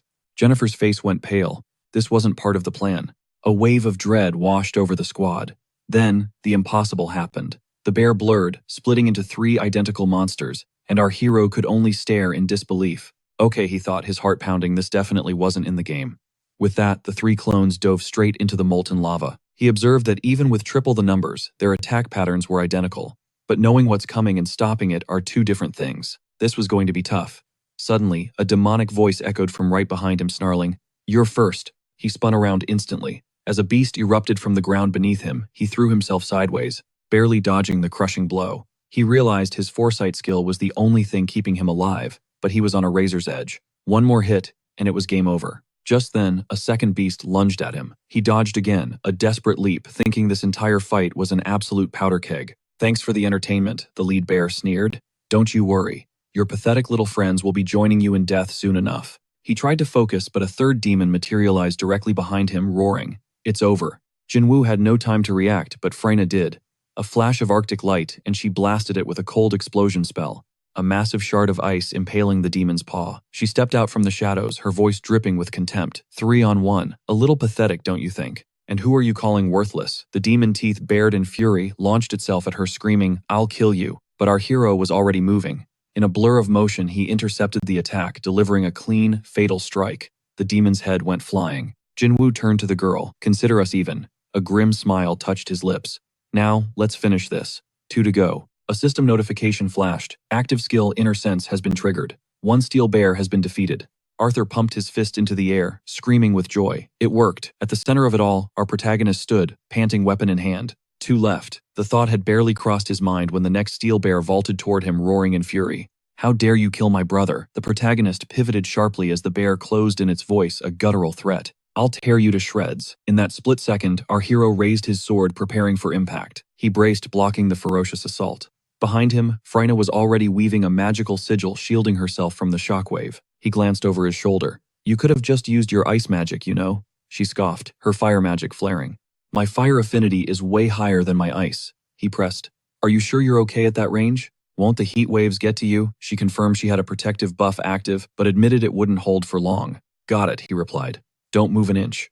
In the next instant, he activated divine speed, rocketing towards the dungeon boss. "Take this," he yelled, running past the beast and straight towards Freina, before suddenly plunging his weapon deep into the monster's chest from behind. The beast could only choke out a strangled what before the system alert popped up. Active skill Inner Sense activated. The second steel bear was defeated. Our hero stood over its corpse, turning his head slightly, a thought nagging at him. The poison should have killed it, yet one of them somehow survived and slipped away. His eyes scanned the bubbling crater of lava. He turned back to Freina. "I've got it from here. You need to get to the safe zone."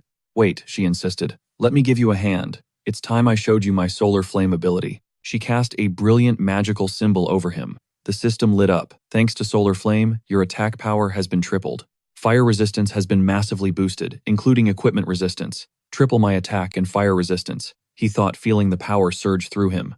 She held up her hand, revealing the glowing sigil on her skin. "This buff means I'm locked out of casting anything else for a while. This is all the support I can offer. I won't get in your way now." With a nod, she turned and walked towards the exit. He smiled. "My thanks to you, Master of Flames."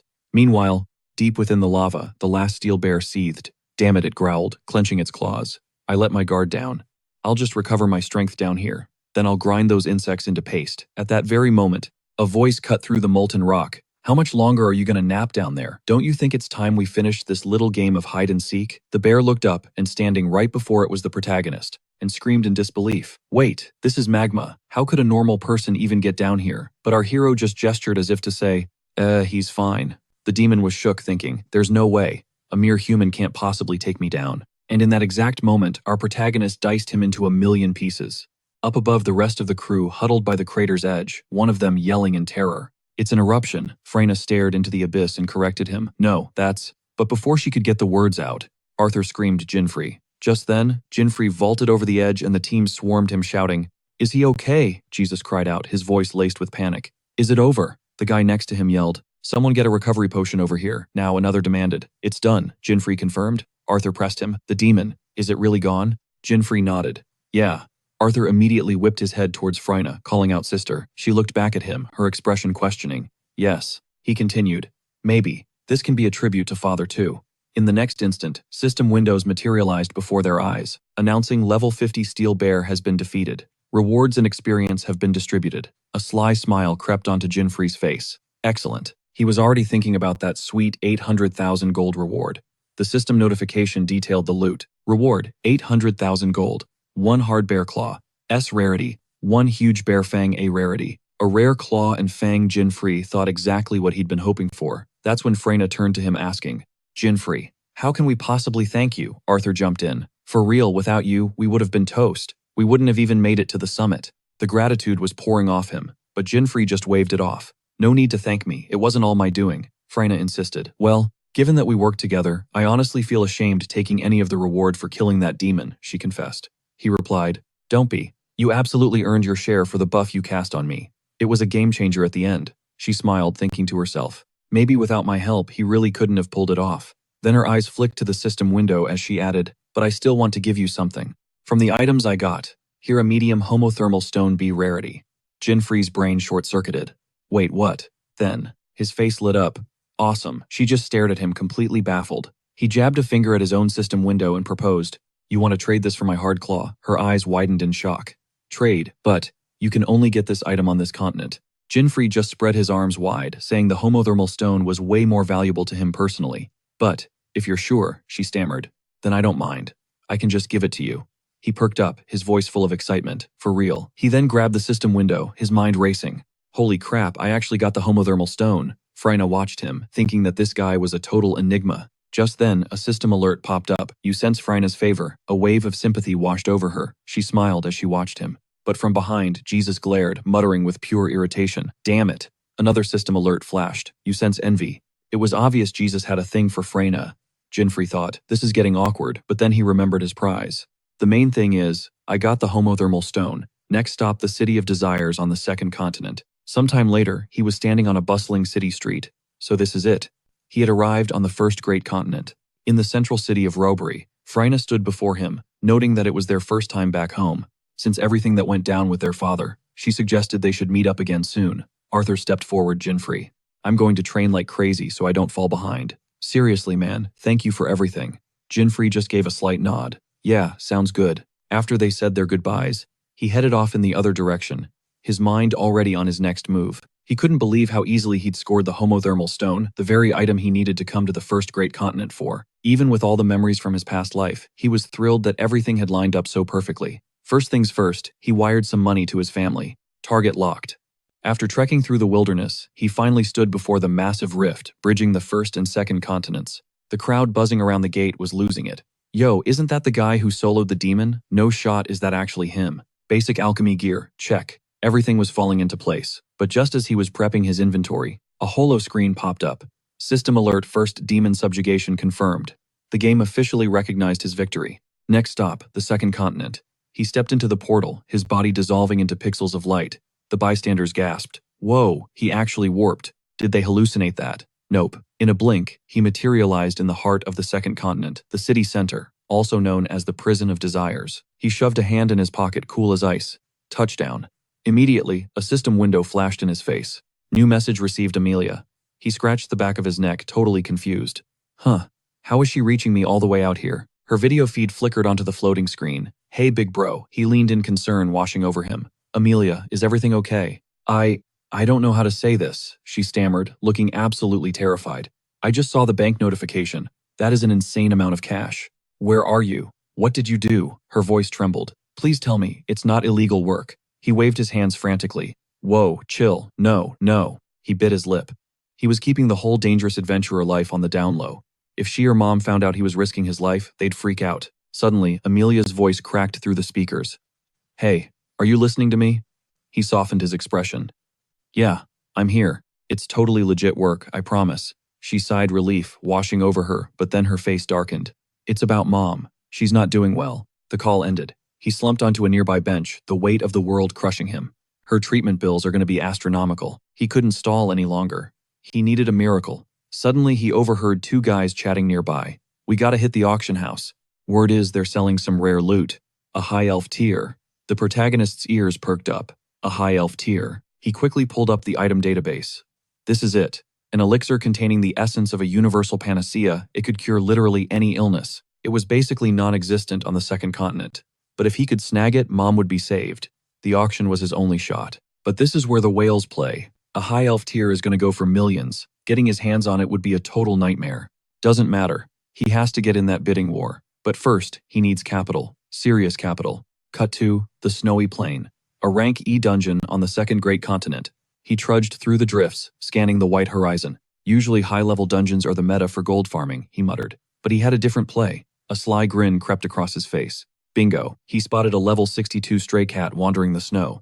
He reached into his inventory. Got just the thing for you. He held out the trash loot he'd grinded on the way over. The cat's eyes went wide, locking onto the treats in his hand. It let out a happy purr. The protagonist dropped to his knees like a servant, offering up a snowy plain vine, a vibrant red flower, and a frozen fish. All for you, your highness, he cooed.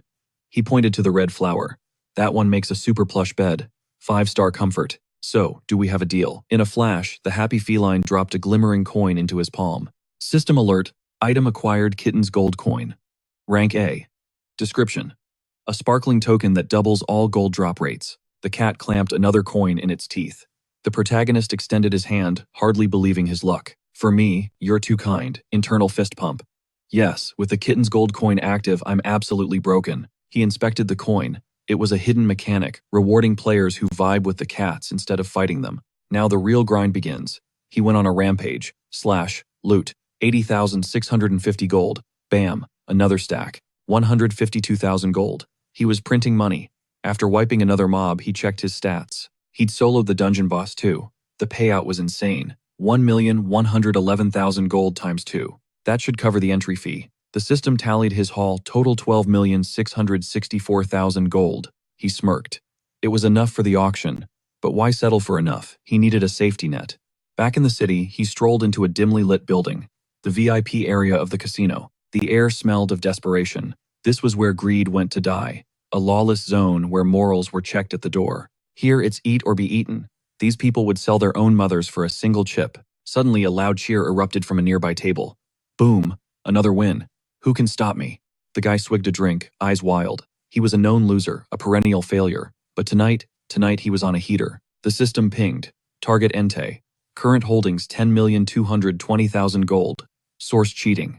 The protagonist narrowed his eyes. Look at this clown, he thought. Winning dirty. All right then. I'm gonna drain him dry. Entei spotted him staring and sneered. Yo, what's up, fresh meat? Think you can take me? Don't go crying to mommy when I clean you out. He's feeling himself right now. The MC struts up, laughing it off like, hey, take it easy on a newbie, alright, first time here. Yeah, right. He scans the rulebook, download complete. Meanwhile, the staff is watching him like jackpot. Fresh meat. Another sucker for the grinder. Antoine flashes a greasy grin. No sweat, man. Just a little roulette to warm up. I'll take that action. I'm already up 10 million today. Ping system alert. The house is dirty. MC thinks. Called it. These clowns are gonna cheat. Honestly, it's kind of cute. Welcome to the queen of the casino. 2 balls, 2 numbers. Double the risk, double the glory. Hit one number, take half the pot. Hit both, double your money. Missed everything. Bets ride and we spin again. No copying numbers locked in. Antoine slaps the felt. Let's roll. Ladies first. MC doesn't hesitate. Red 36, black 8, 10 million gold. Antoine freezes. Excuse me, the dealer's brain short circuits. Did this kid just say 10 million? MC leans over, elbows deep on the table. You guys deaf, or do I need a megaphone? Red 36, black 8. 10 million on the table, clock's ticking, balls slowing down. You don't call your numbers before it drops, you forfeit. House rules. He dares him to call it. Can he even speak? Meanwhile, the worker is sweating bullets. What the hell, is this a glitch? Why did he pick the exact numbers we rigged? MC smirks. Cat got your tongue, game's almost over. Antoine shoots a desperate look at the dealer. Help. Do something. Say the numbers. He's screaming internally, totally losing his cool. But here's the kicker. Thanks to Divine Halo, MC reads them like an open book. He knows the script before they say a word. The dealer isn't just a croupier, he's a hunter using sniper eye. A pro skill to manipulate the drop. Then clack clack stop. The crowd gasps. Impossible. 36 red, 8 black. A perfect match. MC crosses his arms, looking bored. Guess it's my lucky day. See, he knew the dealer signaled the winning numbers to the shill beforehand. He just intercepted the signal and beat them to the punch. Antoine explodes. You gotta be kidding me. That's impossible. The floor manager steps in. Manager I. The boss demands answers. Then the worker points a shaking finger at the MC. He's a cheat. He rigged it. Nobody guesses a 10 million gold drop perfectly. 1 in a million shot, huh? Oliver clasps his hands, smiling that fake corporate smile.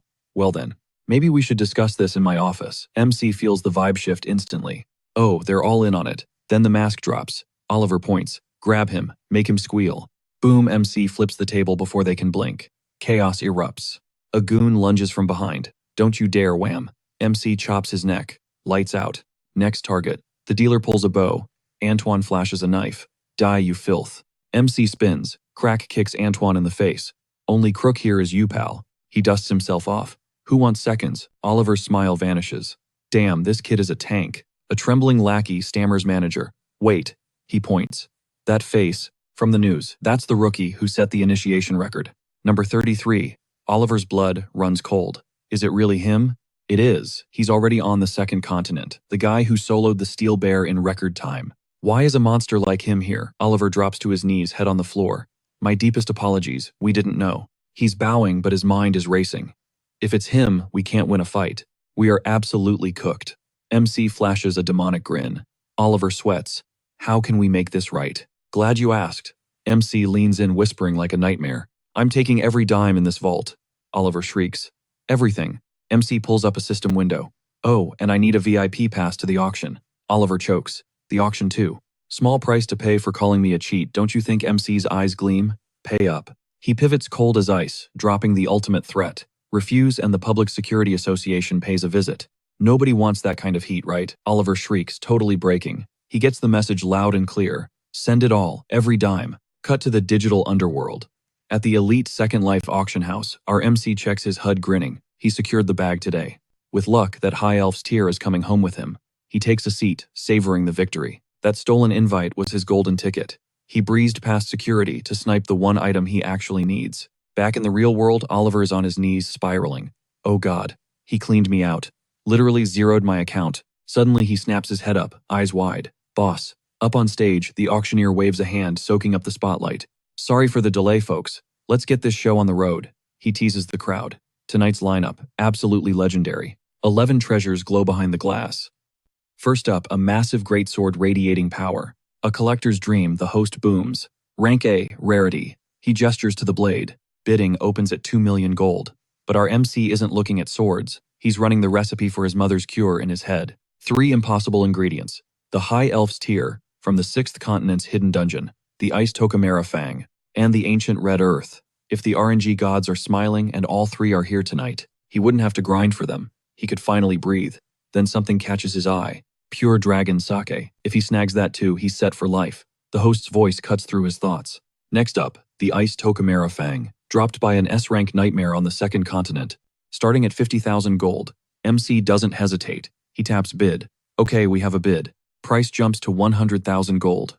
Accepted. Wait, he didn't bid that. Someone just doubled him instantly. MC whips around stunned. 100 large for a fang. Who is this guy? It's Oliver.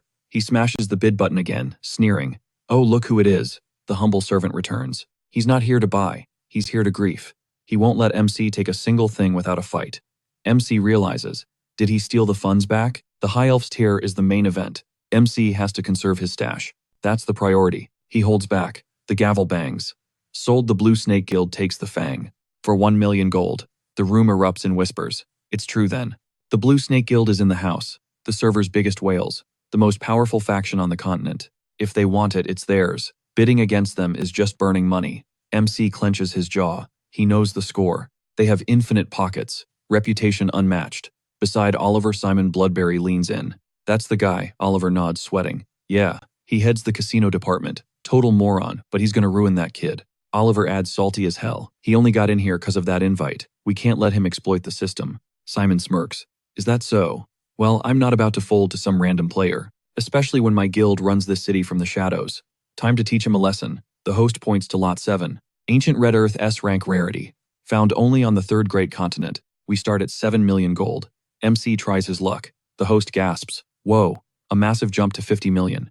Blue Snake Guild flexes again. Oliver throws in a bid just to be petty. He's quadrupling the price. MC stares, disbelief written all over his face. He knew they were rich, sure. But this kind of cash, quadrupling the bid for fun, and sold. Blue Snake sweeps the board. They bag the Ancient Red Earth for a record-breaking sum. Oliver glares at MC, laughing maniacally. The system pings, "Warning, a worthless soul is attempting to troll your bids." MC starts sweating. Getting that high elf's tier just went from hard to impossible. His opponent isn't a person, it's a mega corporation. Winning a bidding war is a pipe dream. Wait. Unless he tries to snipe another item. And once again, the Blue Snake Guild dominates. Mermaid Scale sold for 40 million. Bloody Assassin's Knife taken for 20 million. And then the knockout blow. Pure Dragon's Sake. Sold for 300 million gold. MC grinds, his teeth furious. It's a slaughter. A total shutout. Not even an angelic halo could save his wallet now. Oliver points a finger right at him, cackling. "You absolute clown. You can't beat a guild with one man's pocket change. Victory is mine." The protagonist let out a dark chuckle, declaring, "Guess I'm the only one with a brain in this room." The auctioneer threw his arms wide, soaking in the tension. And now, the main event. The final lot of the night. Legendary, for its ethereal radiance. We're talking about the single most breathtaking artifact in existence. A treasure that's stolen countless hearts. Lot number 11. The Tears of a High Elf. Opening bid, 50 million gold. The protagonist didn't hesitate. 500 million. The crowd gasped. Opening at 500 mil, that's insane. The protagonist crossed his arms, eyes locked on the prize. "I didn't come this far to lose. Let them try to block me this time. If they even can." Oliver scoffed, clearly irritated. "Doesn't matter. End result's the same. I'll just bury him in gold." He slammed down his bid. The host's jaw dropped. "Unbelievable. The Blue Snake Guild offers 1 billion. Hold on." The gavel hovered. "They've hit the cap. Blue Snake can't bid any higher." Oliver shrieked. "Excuse me." The protagonist smirked. "Serves you right." The host looked nervously at Oliver. "My deepest apologies, but the Blue Snake Guild has maxed out their purchase limit." Oliver roared. "Purchase limit? What kind of nonsense is that?" The host raised a hand. "House rules, sir. Maximum of 5 successful bids per party. You've already swept 5 items. To prevent a monopoly, you're locked out." Oliver slammed his fist down. "That is the dumbest rule I've ever heard. I'm a regular here." First, I've heard of it. The protagonist knew why this wasn't a normal auction house. It was a pop-up event. A rare gathering run by the adventurer community. Basically, a hidden quest most people missed. The anti-monopoly rule was absolute here because the loot was so god-tier.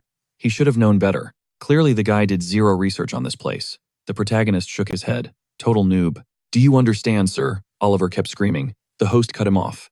"And time. Sold to the gentleman with the halo effect. The high elf's tears are yours for 500 million gold." Applause erupted. The protagonist crossed his arms, annoyed. "Seriously, stop calling me Halo Guy." Oliver was fuming. "That punk played me. He thinks he can look down on me. I let him slide at the club, but I'm done playing nice." "You're dead." He pointed a trembling finger at the protagonist.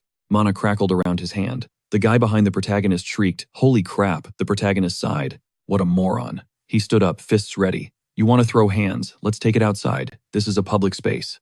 Don't drag innocent bystanders into your mess. You want a piece of me? Fine. The street is waiting. Cancel that spell now." Internally, he panicked. "This is bad. If I hit him back, I might accidentally kill him." Oliver sneered. "You fool." Suddenly, Simon's voice cut through. "Leave it." Oliver froze, but Sir Simon kept his cool. "If we start a brawl here, the entire adventurer community will turn on us." Oliver protested, "But if we walk away, our guild looks weak." Simon turned his eyes cold. "I don't repeat myself. We are leaving. Now. Move." Simon strode out. Oliver hung his head. "Yes, sir."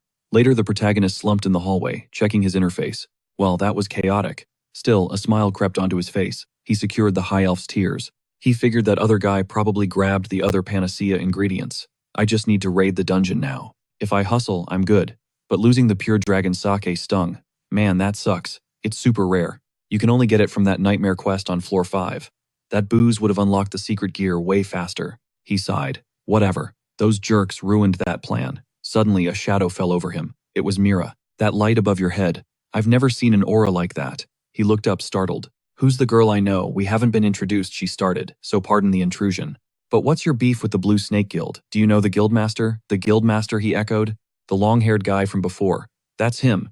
He runs the Blue Snake branch on the 2nd floor." The protagonist waved his hand dismissively. "Never met the guy. That was just personal business." "Who are you anyway?" She smirked. "Just an adventurer. One who happens to be hunting the Blue Snake Guild." Ping. A system notification popped up. "Mira is investigating the Blue Snake Guild per the adventurer community's request." The protagonist froze. "A community request? Hold up. That chick is from the League of 8. We're talking the elite of the Elite 8 S-rank legends personally approved by the community." They take requests from other adventurers and rake in massive bounties. Basically, they have it all: skills, clout, and stacks of cash. The League of Eight. Hadn't heard that name drop in a minute. Way back. I cleared a dungeon and hit their rank just for the lulz. Looks like they've finally left the building. Shouldn't she follow them? She said she was bouncing, but paused. Hey, quick question. Where did you snag that halo? She put her hands on her hips, striking a pose. I stared at her, shook. Does she know about the secret gear? That kind of loot is straight up contraband in the adventurer world. If I get exposed, I am toast. Gotta deflect fast. I scratched the back of my head, playing dumb. Well, that's. Right on cue, the system pinged. Enthusiast equipment detected. Mira's eyes were glued to my special gear. She wasn't suspicious. She was obsessed. That halo is adorable. I need one. She kept staring like a creep. What? Is there something on my face? I threw my hands up defensively. It's a long story, trust me. She stared a beat longer, then closed her eyes and waved me off. Whatever, I'll figure it out myself. And just like that, she bailed down the stairs. Cool, I mumbled. Watching her leave, my mind was racing. Enthusiast gear in the League of Eight. That's wild. Just one conversation, and I knew she's a veteran. Her vibe is way beyond a normal S rank. As she walked away, she glanced back. Never seen gear like that, not even on floor 7. Who the hell is this guy? Cut to second floor Moonlight Wasteland. An A-rank dungeon. I stood over the corpse, and the system flashed the victory screen. Defeated level 80, giant goblin boss. Yes, I cheered. Loot drop time. Ding goblin thief glove. A system window popped up with the stats. Rank A. Ability: I can stun an enemy and swipe any item right out of their inventory. Yoink. The grind is going smooth. My main target is the Ice Tokumaru Fang in the S-rank dungeon. But first, I need one last hidden piece. I looked ahead. Time to make these guys talk. I spotted my marks: Oliver and the Blue Snake Guildmaster. I need their pure dragon sake to unlock new items. Tracked them with spell detection. Now I'm just stalking them, waiting for a slip-up. I glanced at a tree nearby. Wait, is Mira here too? Of course. She's hunting the same prey. Suddenly, she peeked out from behind the bark. She was thinking I'm tailing Blue Snake, but what is Mr. Halo doing here? Is he watching us? My eyes widened. Did they just walk into a wall? Seconds later, inside the Blue Snake Guild's secret hideout, Simon was drooling over a flower, while Oliver spread his arms, grinning like a maniac. Master, check out this harvest. If this didn't save their bank account, they were definitely finished. With this stash, we can jack up the prices, Simon said. Oliver beamed. For real. We'll recoup all our losses. Get the crew to harvest everything. That's when I chimed in. So gardening is your side hustle, I smiled, holding one of their flowers. They spun around, terrified. How did he get in? Oliver clenched his fists, raging. Damn it, were you following us? I stayed cool. This flower, the Moonlight Azalea. It's a magic booster. Don't play dumb with me. You know exactly what this is. This stuff causes hallucinations. Worst case, death. It's strictly banned by the community. Why are you farming poison? They stared in silence, sweating. Simon finally spoke. Are you a Fed? An agent? I waved my hands. Nope. Not a narc. Just give me the pure dragon sake, and I'll pretend I never saw this little garden. I know you won it at the auction. What's it gonna be? I crossed my arms, waiting. Oliver started charging mana in his fists, screaming. The audacity of this brat. Zip. In a heartbeat, I was behind him. Mira watched from the bushes, thinking. A fight. She couldn't hear the dialogue from her spot. I smirked, resting a heavy hand on Oliver's shoulder. Relax. I'm not here to bully you. I'm here to negotiate. I'll pay fair market value. Deal. I want to buy the pure dragon's sake. Simon scoffed. We can't sell that to you. Seriously, I sighed. That sucks. I really didn't want to snitch. But I guess the adventurer community needs to hear about this beautiful illegal farm. Oliver snaps, ripping out his blade and screaming, Don't you look down on me, you little punk. But right then, our main character sidesteps the strike like it's nothing. Flash of steel. Call it self-defense. Slash. A clean hit to the jugular. Mira freezes. One shot. She's never seen a dagger move like that. Simon steps up, scoffing. Ugh, what an annoying pest. Got some nerve messing with the locals, kid. But hey, dead men don't snitch, right? Right. He unsheathes his blade. Ping. The system flags the threat, Simon. Master of the Blue Snake Guild. Floor 2. Level 97. Class Swordsman. Our MC just grins. I hate wasting time. Let's speedrun this. Mira settles in, hungry for a front row seat to this show. The two fighters lock gazes. Tension spikes. Simon lunges. Clang sparks fly as steel meets steel. The MC feels the impact instantly. This guy's stats are way higher. They bounce off each other, resetting. Then boom, they crash together again in a blur of strikes. Mira recalls the forum rumors. That's Jinfree, the rookie adventurer, who smashed records at the initiation ceremony. His combat instincts are insane, but raw power Simon's in a different league. The fight rages on. MC leaps back, boots carving up the dirt. Simon sneers. Does he know he's just a noob? Kid's hopeless. What is he trying to die? A martyr chase? Some posthumous clout? Our boy stands tall. I don't care about dying or being a hero. I've just got goals to crush. And I'm not quitting. Simon swings wild. Shut up. Only losers monologue during a fight. You're all talk. The MC guards against the barrage effortlessly. Simon falters. Wait, what is this? It feels wrong. He never thought he'd have to burn a cooldown skill on a scrub like this. Simon roars in frustration. Mira gasps. She sees it now. Is he fighting with his eyes shut? He is. Eyes tight shut, parrying every strike perfectly. Mira's mind races. Can he sense mana flow? She's never seen tech like that. And he's not popping any artifacts. So it must be a passive gear stat. Clang. Another parry. The MC grins. Got it. System alert. Lucifer's Halo 3rd skill unlocked. Mira shields her eyes against the sudden glare. A radiant light crowns his head. What is that? Okay, here's the deal. To unlock the Halo's 3rd form, you need to grind the secret stat, spell detection, to a max level of 252.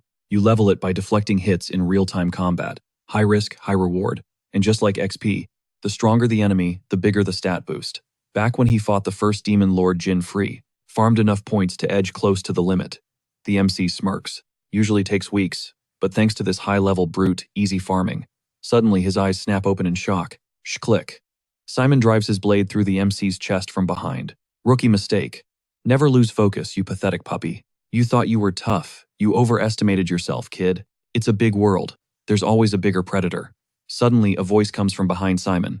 Arms crossed, chilling. So, mister, who's the predator now? Simon freezes. How the hell is he alive? He whips around. How? A skill. An artifact. The MC tilts his head. Why the long face? You falling asleep on me. Mira senses the glitch in reality. Simon stares at the floor, watching the dead body dissolve into smoke. Impossible. I felt the steel-cut bone. Thunk. A blade erupts from Simon's own chest. He gasps, looking down.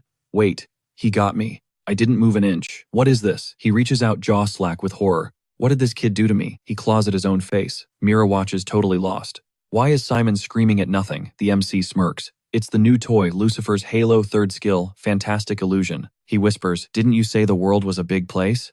System spec skill, 3 Fantastic Illusion. Effect. Triggers. Hallucinations upon eye contact. Cooldown 72 hours. Yeah, I know, he mutters. He glances over. Oh, it's you. Enjoy the show, Mira flinches. He knew I wasn't stalking you, she stammers. I was tracking them. Ah, right. Official association business, she adds quickly. I can bust them for the illegal Moonlight Azalea farm now. The MC waves, walking away. Perfect. Have fun with the paperwork. He decides she can handle the cleanup duty. Watching him walk away in silence, he suddenly stops. Bam, fist hits palm. That's it. The most crucial detail nearly slipped his mind. He summons the system interface. Pop-up Goblin Thief Glove Rank A. He slips the glove onto his hand. The system chimes in immediately. Goblin Thief Glove Rank A. Description loading. Steal 1 item from any stunned enemy's inventory. Jackpot. He reaches toward Oliver's unconscious form, a wicked chuckle escaping his lips. Sorry, not sorry, buddy. Consider this payment. Yoink. He lifts the prize, pure S-rank dragon sake. Perfect. This belongs to him now. With this bad boy, the second Demon Lord is toast. Just hang on a bit longer, Mom. Suddenly, he feels eyes on him. Mira steps up, locking eyes with him, intense and unblinking. He shoots her a look. You got beef. This loot is 100% legit. She shuts her eyes, sighing. Nope. No issues here. I bet it's totally above board. He shrugs and keeps moving. All right then. And he's out. Mira watches his back as he exits to the door. During the brawl, he didn't trigger any special item vibes. And looking at the kid, you can't identify a specific class skill either. So what was that flashy show earlier? Maybe it's that floaty thing hovering over him. If he was using banned hacks, that would be a huge red flag. But that is not it. It wasn't just some gear she has never seen. Jinfree. That rookie is definitely built different. Cut to second floor, Second Life Tavern Shop. Our MC steps up to the entrance. Okay, showtime. He checks his inventory. With this pure dragon sake, he can snag a secret piece of gear. Suddenly, the door flies open. Bam, a guy storms out, screaming his head off. Does he think sucking up will get him anywhere? Legendary blacksmith. My foot. Just a cranky old geezer. As they stomp off, our hero watches them go, analyzing the situation. This blacksmith won't give you the time of day without a tribute. He steps inside, flashing a winning smile. Yo, old-timer. Whoosh. He instantly holds up the bottle, blocking a flying hammer and screwdriver aimed right at his face. Clang. The smith grumbles. Great. Another moron. Quit disturbing my workflow, kid. Beat it. You can't afford my rates anyway. MC thinks to himself, yep, hasn't changed a bit. Tover yells, hey, you can't just waltz in here. The protagonist leans against the doorframe unfazed. He grins, hear me out. He puts his hands up but Tover cuts him off, screaming to keep his name out of his mouth and leave. MC flashes the bottle. Shame. And here I brought this top-tier booze. Tover freezes. That. How did a scrub like you get your hands on pure dragon's sake? Hand it over and get lost. Tover kicks him in the shin. MC winces, thinking, the heck, and yells at him to chill. He holds the bottle out of reach. Tover is jumping like a kid. Put that down, give it here. Internal monologue. Usually the walkthrough says, to hand over the sake, get the smith wasted, and boom, S-rank gear. But I am playing 4D chess. He pulls up another item.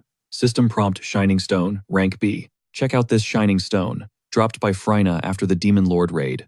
Tover gasps. What? Cut to, they are sitting at the table. MC pours a shot. Drink up. Tover starts bawling his eyes out. My late wife. She loved this stuff, especially warmed up with a shining stone. MC nods. Exactly. He has heard this sob story a million times in-game. He refills the cup. Just gotta keep this going. This triggers the secret event. Regular sake gets you S-rank, sure, but I know the hidden meta. Combo the dragon's sake with the shining stone warmth. That crafts the hidden tier gear. Tover wipes his snotty face, screaming, I was such an idiot.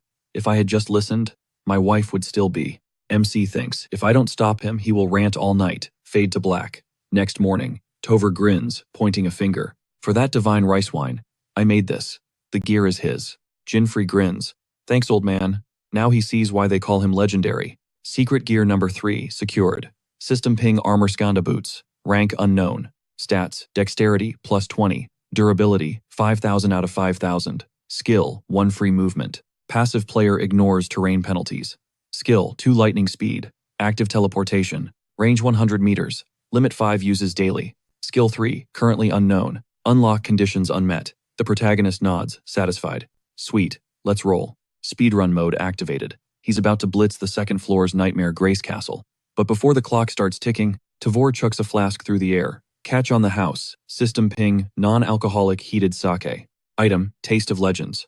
Rank A. Brewed by the legendary blacksmith himself, using dragon ingredients. Effect instant, very warm, stat buff. Tavor jabs a finger toward the ominous gate. You're really doing this, soloing an S-rank MC just nods. Yup, thanks old man. MC steps out, leaving the forge's warmth behind. Tavor watches him go, eyes narrowing. Kid's gotta be a beast, but he better watch his back. The Ice Demon Lord plays dirty. Cut to, the towering frozen gates of Grace Castle, second floor S-rank territory. Other players stream in, bundled up in heavy furs, while our boy starts shivering immediately. Brr, freezing my tail off. Time to crack open Old Man Tavor's parting gift before hypothermia hits. He pops the cork and down the hatch it goes. A satisfied sigh escapes his lips as the heat spreads. Oh yeah, that's the stuff. System log status applied. Very warm. Duration, 100 minutes. Nice, he thinks. Who needs a parka when you've got magic booze? Suddenly, the peanut gallery behind him starts murmuring. Yo, look at his fit. Is he trying to freeze to death? Disrespecting the mountain man. And what's with that weird halo? Total noob behavior. 0 winter gear. Must be broke, probably couldn't afford the resistance elixirs. System alerts him to the trash talk. MC rolls his eyes, salty about the comments. Rude much, mind your own business. Time remaining, 1 hour, 59 minutes, 45 seconds. MC glances at the countdown, ticking away in his vision. Gotta hustle. This S-rank dungeon has a strict 2-hour death clock. If that timer hits 0, force teleport. And the penalty isn't a slap on the wrist. Say goodbye to half your golden gear. He's eaten dirt enough times in this game to know that pain. No way is he grinding for cash and loot again. He steps forward, sensing the air. Heavy magic density ahead. The area around the Demon Lord's castle is crawling with other players, but he needs first dibs on the boss room to snag the Ice Dokkamera's fang and craft the medicine. Meanwhile, a squad ahead is struggling. Dude, I can barely lift my legs. We keep moving this slow. We'll time out before we even see the gate. But before his partner can finish complaining, boom, a massive beast blocks their path. Level 82 Canicula. The adventurer raises his weapon, voice cracking. Are you kidding me? We're screwed. We'll never make the castle in time. He spins around to his teammate. Cast a shield, you idiot. But his partner isn't listening. He's staring up at him. Our MC. Floating past them effortlessly. Hands in his pockets vibing. Man feels good to be airborne. Literally skywalking. System check, skill activated, free movement passive. The map is his playground. Suddenly, roar. 2 level 82 beasts lunge at him mid-air. MC casually draws his blade. Sorry boys. I'm on a schedule. // He cuts through them like butter. Monster chunks start raining down on the party below. The ground team watches, the carnage jaws dropped. Wait, isn't that the squishy noob from earlier, the guy with the halo? He's floating. Is he a ghost hunting stupid players? They clasp their hands together in terror. RIP to us. Even a random monster next to them joins the prayer circle. Beep. System notification. MC grimaces. If this thing pings me one more time, I'm gonna smash the interface window. A few moments later, he looms over the Demon Lord Ormond's fortress. He touches down. Made it. 5 minutes flat. Not too shabby. He glances down and freezes. What the it's Mira, just casually strolling up to the main gate. What is a heavy hitter from the League of Eight doing in a dump like this? Hunting for secret loot. If she gets in my way again, I won't go easy on her. Still, it doesn't add up. Why is an elite player here? She should have cleared this dungeon ages ago. Mira raises a hand, tracing the glowing inscriptions on the massive doors. She's thinking. Rumor has it someone infiltrated the castle. Dangerous move considering the Demon Lord is home. Plus, the 2-hour death timer applies to everyone. But whoever she's tracking, he might be the exception. Crash MC watches in awe as Mira just obliterates the gate. Okay, that was sick. System alert player has entered the Demon Lord's castle. MC tails her immediately. Classic League of Eight power move. He inspects the wreckage. Incredible. She toasted the locking mechanism completely. That lock usually takes forever to pick. Talk about a free ride. But his luck runs out fast. He spins around. You guys again. Time to bounce. Skill 2 lightning speed active. He vanishes into thin air. Range 100 meters. Limit 5 uses daily. In a blink, he vanishes into thin air. The monsters crash into each other, clutching nothing but empty space while he materializes safely at the gate. The system pings. Location Demon Lord's castle. Main keep 9th floor. Corridor to the frozen room. He pivots, pumping a fist. Yes, the skill dropped him exactly where he needed to be. Next stop, floor 10 and the Demon Lord's chambers. But first, he's got to smoke the mini-boss guarding the frozen room. He grins. First time testing the shadow boots, might as well aim for a speedrun record. Cut to Demon Lord Ormond's Annex 7th floor. The frozen room. Agonizing screams rip through the icy air. Terrified victims cower against the walls, hands raised in surrender. One stammers, Master, please. How can you do this? We're a team. The system HUD flashes red above the killer Garuda. Timer, 1 hour 26 minutes 7 seconds. Garuda levels his blade cold-bloodedly at the trembling man. How? Because you're wasting my time. Garuda Swordsman, Class Guild, Master of the Blue Snakes, swings his blade in a vicious arc. You dare make me wait. Splat. A critical hit. The system updates immediately. Garuda updated timer, 2 hours 42 minutes. And 36 seconds. He grits, his teeth annoyed. Does this cover the loot I missed because of you morons? Or the cash? The next victim presses his spine against the ice wall, shivering and sobbing apologies. Listen closely, Garuda sneers. A worthless life is a sin. The useless have to die so they can finally contribute something to me. He slashes without hesitation. Down goes another one. Garuda updated timer, 4 hours. 21 minutes 58 seconds. He swings his bloodied weapon toward the next adventurer in line. No, please master, I don't want to die. I'm begging you. The plea falls on deaf ears. Slash. System update, Garuda timer. 8 hours, 7 minutes, 13 seconds. He smirks, wiping his blade. Pathetic. Your lives are barely worth a few extra hours. He glares at his subordinate. Is this the whole haul for today? It's not enough. The lackey stammers, sorry boss, I'm recruiting as fast as I can, but the next batch needs time to get here. Garuda points the tip of his sword right at the lackey's throat. You want to take their place then? I'll find more, right now. The subordinate screeches, scrambling away in the opposite direction. As he runs, his mind races. Killing players extends the timer. Just how many months does he plan to stay in this dungeon? How many have to die? Back in the room, Garuda broods. That bastard Simon. Ever since the 8th floor mistress caught him, everyone's been headhunting high rankers to crush our guild. Let them try. Even if they track me down, I've got the time advantage. Grace Castle is the perfect hideout. Meanwhile, back at the main keep 9th floor, inside the frozen room, the MC performs a mid-air backflip, dodging a claw swipe before countering with a lethal slash. He soars higher. Aerial combat is totally sick, he thinks. This gear is next level. But something nags at him. What was that magical spike earlier? Felt like it came from the second Demon Lord's penthouse. But that energy in the annex, that felt way more dangerous. It's bugging him. But eyes on the prize, the Demon Lord comes first. He dive bombs, landing a crushing blow that shatters the ground. He spins around, scanning the carnage. Nice. That was the last one. Time to handle the mini-boss. Suddenly, the door creaks open. The MC instantly shoots up, sticking to the ceiling shadows. He watches the intruder, Mira. Right. That's the signature. A magical aura stronger than the Demon Lord himself. She nearly busted me. How is she that fast? Below, Mira scans the empty hall. Where are the monsters? Weird. Suddenly, boom. 2 level 92 snow golems manifest right behind her. She glances back unimpressed. Mini-bosses spawning already. She whispers, summon Sylph. A shimmering wind spirit materializes at her back. From the ceiling, the MC's eyes widen. A spirit summon. Only top-tier mages have that kit. Mira extends a hand mana condensing in her palm. Sorry, she mutters. I don't have time to play. She unleashes a torrent of raw energy, then violently clenches her fist. Crack, a massive electric shock pierces through the golems. The MC is stunned. She just one-shotted 2 mini-bosses. Simultaneously, she's in a totally different league. Mira dusts off her hands and heads for the exit. The MC watches the stairs materializing. Those only spawn when the boss is dead. That's the path to the Demon Lord. Mira steps onto the stairs. Guess I have to check every single corner, she thinks. Next stop, the annex. The MC exhales from his hiding spot. She's hunting for someone specific. Phew, dodged a bullet there. Looks like she's bailing on the boss fight. She spins around, paranoia spiking, swears she felt eyes burning into her back. Just her imagination. Nah, she's trippin'. Mission first. Meanwhile, our MC pulls up to the massive entrance doors. Ormod's castle, main keep, 10th floor, the ominous hallway leading straight to the boss room.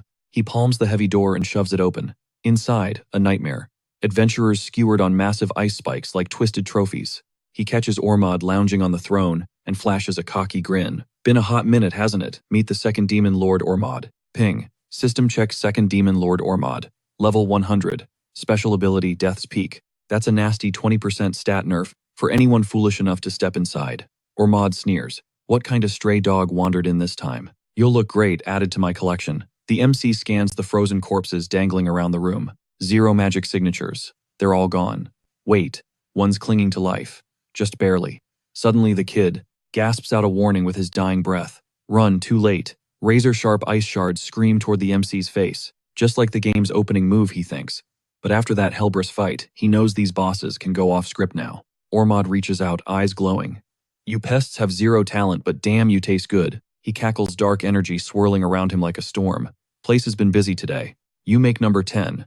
Haven't feasted this hard in ages. He licks his lips hungry. The guy stuck on the ice trembles. The pressure. It's crushing. We were idiots to challenge this monster. Ormod snaps his hand toward the MC. Dinner time. But the MC blurs past him. System alert. Skanda boots. Skill 2. Lightning speed active. 3 charges left. A bloody gash opens on Ormod's cheek, silencing his laughter. The survivor's jaw drops.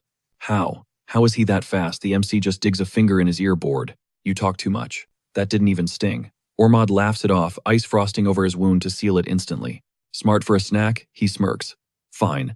Let's call this a warm-up before the main course. Ice rains down from the ceiling like missiles. Boom. Smoke clears to reveal a massive frozen mountain in the center of the room. Impossible to dodge. He's toast. Suddenly a chilling presence right behind him. A blade drives through his chest. System centipede skill 1 keen gaze. Weak point hit triple damage. Ormod drops to a knee wheezing. What the hell? Didn't even see him move. It's not natural speed. He's being buffed by something external. MC stares down at him and sighs. With 3 pieces of secret gear, this guy's a joke. Gotta wrap this up though. Can't kill him yet, need to force him to summon the Ice Tokamara first. He charges in for round 2. Ormod yanks a dead adventurer in front of him as a human shield. He cackles, cruel and desperate. Bet you can't strike now. Sure, he's dead meat, but you heroes are soft, right? What a moron, MC thinks. Cat got your tongue, Ormod jeers. Ice puppet corpses jerk into the air. The survivor watches in horror, his friends turned into zombies. Ormod snaps his fingers. Kill him. The frozen dead rush the MC. Never saw this move in the original game. It's just like the Hellbrus fight. The AI in this world is evolving. Ormod's eyes shift to the survivor still hanging on the wall. Oh look, a straggler. He charges a blast of magic. Found you. Slice MC blurs past, chopping Ormod's hand clean off. He points at his own chest. Hey, eyes on me. Ormod screams in rage. You cursed brat. System alert, deadly poison applied. HP drain 10 points per second. Desperate Ormod roars, summon Ice Tokamara. Boom.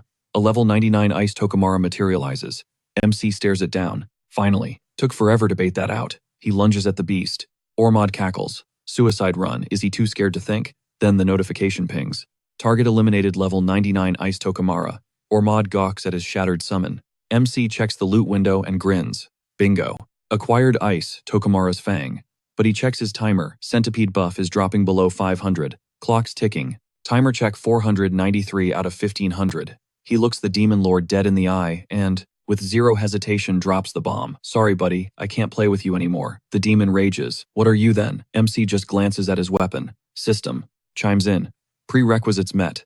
A holographic window pops up right in his face. The third centipede. Skill is finally unlocked. Centipede of unknown rank. Strength rating 66.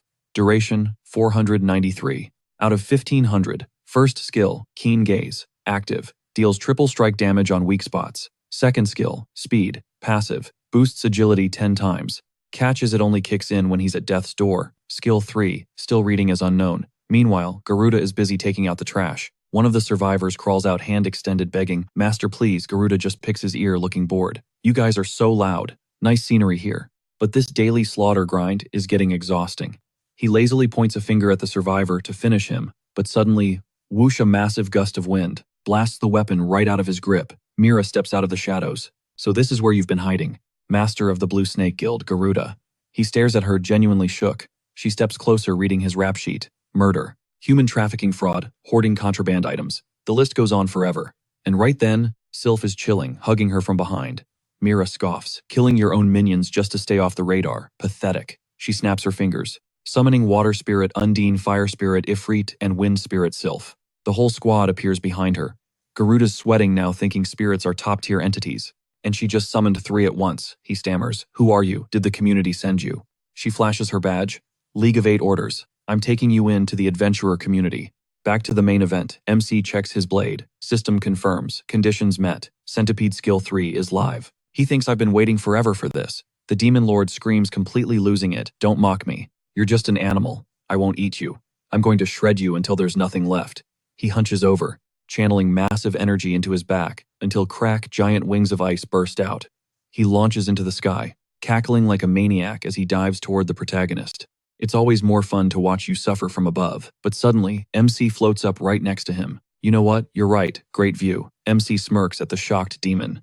Especially watching a moron like you. The demon spins around, furious. Enough of your arrogance. He focuses dark energy into his palm, condensing it into a massive ice trident. Internal monologue screaming despair, he swings the weapon, roaring that he'll slaughter anyone in his path. But MC weaves through the attacks effortlessly. Centipede's third skill melting. System breakdown skill 3 is melting. The blade turns to liquid magma, capable of shifting into any shape. Duration, 48 hours. MC thinks, a sword that melts and reshapes on command. Combined with my techniques, the potential is literally infinite based on my imagination. The demon laughs maniacally, shouting, keep dodging, I'll make your death slow and painful. But before he can finish his villain monologue, his eyes go wide. MC is winding up, rocketing straight at him. The demon raises his trident to block, but MC unleashes Gate of 1,000 Poisons, slicing the creature clean in two. MC thinks, that's a new speedrun record for a demon lord kill. System update, second demon lord Ormid defeated. Congratulations, player. Dungeon cleared. Time remaining 1 hour, 21 minutes and 35 seconds. MC smiles, looking at the dissolving monster. Excellent. Set a new time record. Just then, the survivor kid stares at the protagonist, trembling. Is he alive? Did he just solo a demon lord? System chimes in. Richard, time limit expired. Poof, the kid vanishes. MC watches him go. He'll probably spawn back in the city. He's safe, and hey, at least he survived. Now, for the loot. System report, Ice Chimera Fang S rank. Description, Fang acquired from an Ice Chimera. Usable ingredient. MC studies the holo window. Okay, solid drop. Now all I need is the ancient red soil. Get that and I can finally brew the cure for Mom. Suddenly, he yells, what the hell? The whole ground starts shaking violently. Meanwhile, Mira is going all out on the guildmaster. Garuda grins, dodging. I see you've got some fight in you, girl. She commands breath of fire. Ifrit blasts a flamethrower stream straight at Garuda, but he parries it with a sword swing.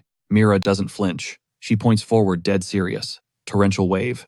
The spirits swarm in for the kill. Garuda's blade cleaved through the defense with terrifying precision. Watching from the shadows, the main character analyzed the scene. Is this the level we're dealing with? That guy's blade work is legit. He's definitely not some random chump. Could that be the guildmaster? Mira's hunting Garuda, casually slung his massive sword over his shoulder. You want to come out and play? He expected a challenge from a Legend of the Eight. Major letdown. Hoisting his weapon, he scoffed.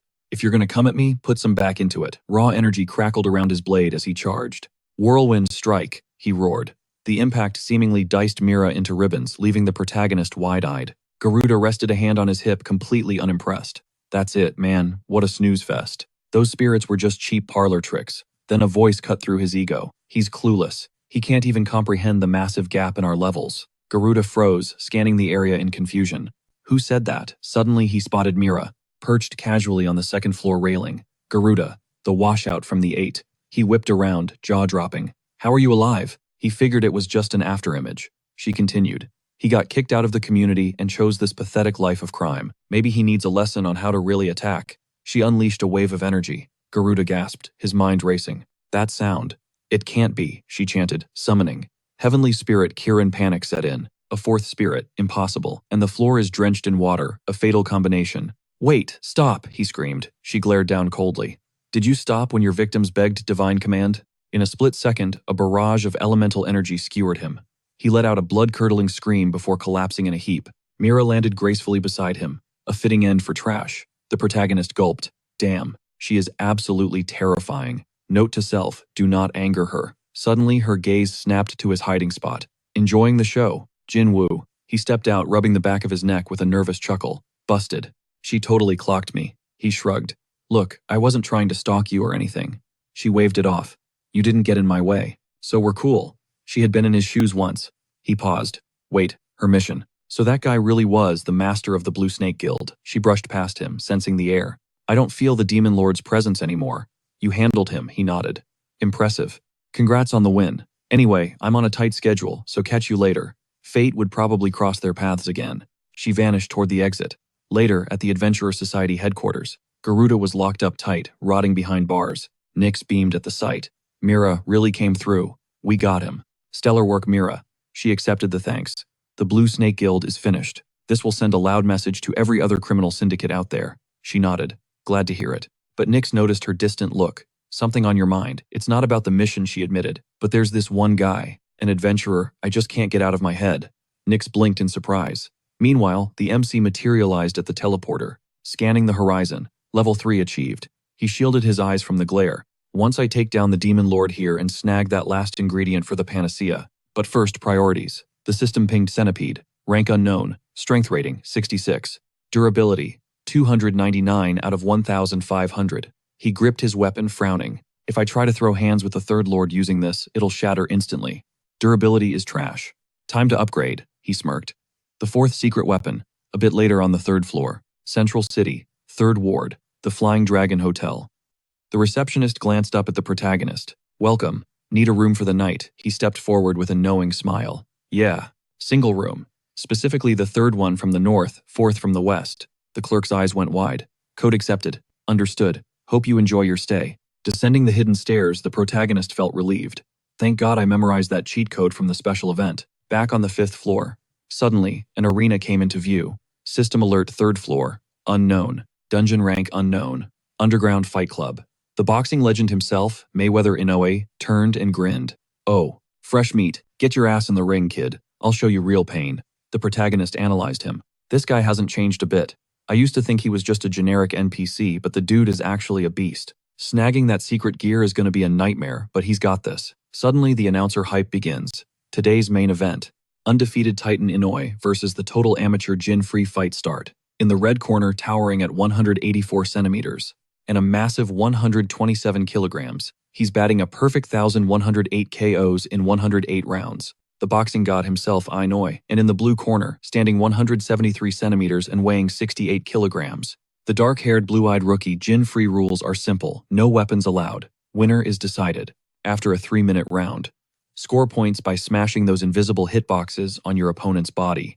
High score takes the gold, or first to hit 100 points triggers an instant win. But watch your footing if you hit the mat once. It's game over. Fight. The bell rings, and Inoue launches a massive haymaker right out of the gate. He's coming straight for our boy Jin. Drops into a guard, mind racing. This guy's speed is insane for a tank like that. The announcer screams lightning jabs from the champ. The rookie is on the ropes, but he's holding his ground. Jin parries another strike. But I've got the cheat codes. He knows Inoue's AI always targets the high-value point zones early in the match. Speed doesn't matter if I can read your mind. Boom, the commentator yells. This kid's got moves. He's dancing around, the champ's death blows. Jin sees his opening. Now. A crisp right hook. He fires, Inoue blocks, but the system pings. Time check, 2 minutes. 27 seconds. Jin free, 1 point. Inoue 0. The crowd goes nuts. First blood to the rookie. Champ blocked it, but Jin still snagged a point. Inoi scoffs. Heh, really? He thinks that 1 point matters. Cute. Jin fires back internally. Not a chance. You let me have that one, didn't you? Don't sleep on me. Bring the heat. The champ grins. Okay, now he's interested. My turn. Inoi unleashes hell. Kid's got eagle eye, sure, but his stamina bar is trash. Give him a minute, he'll gas out. He rains down blows. Jin keeps his guard up, barely hanging on. Can't attack now. Gotta turtle up.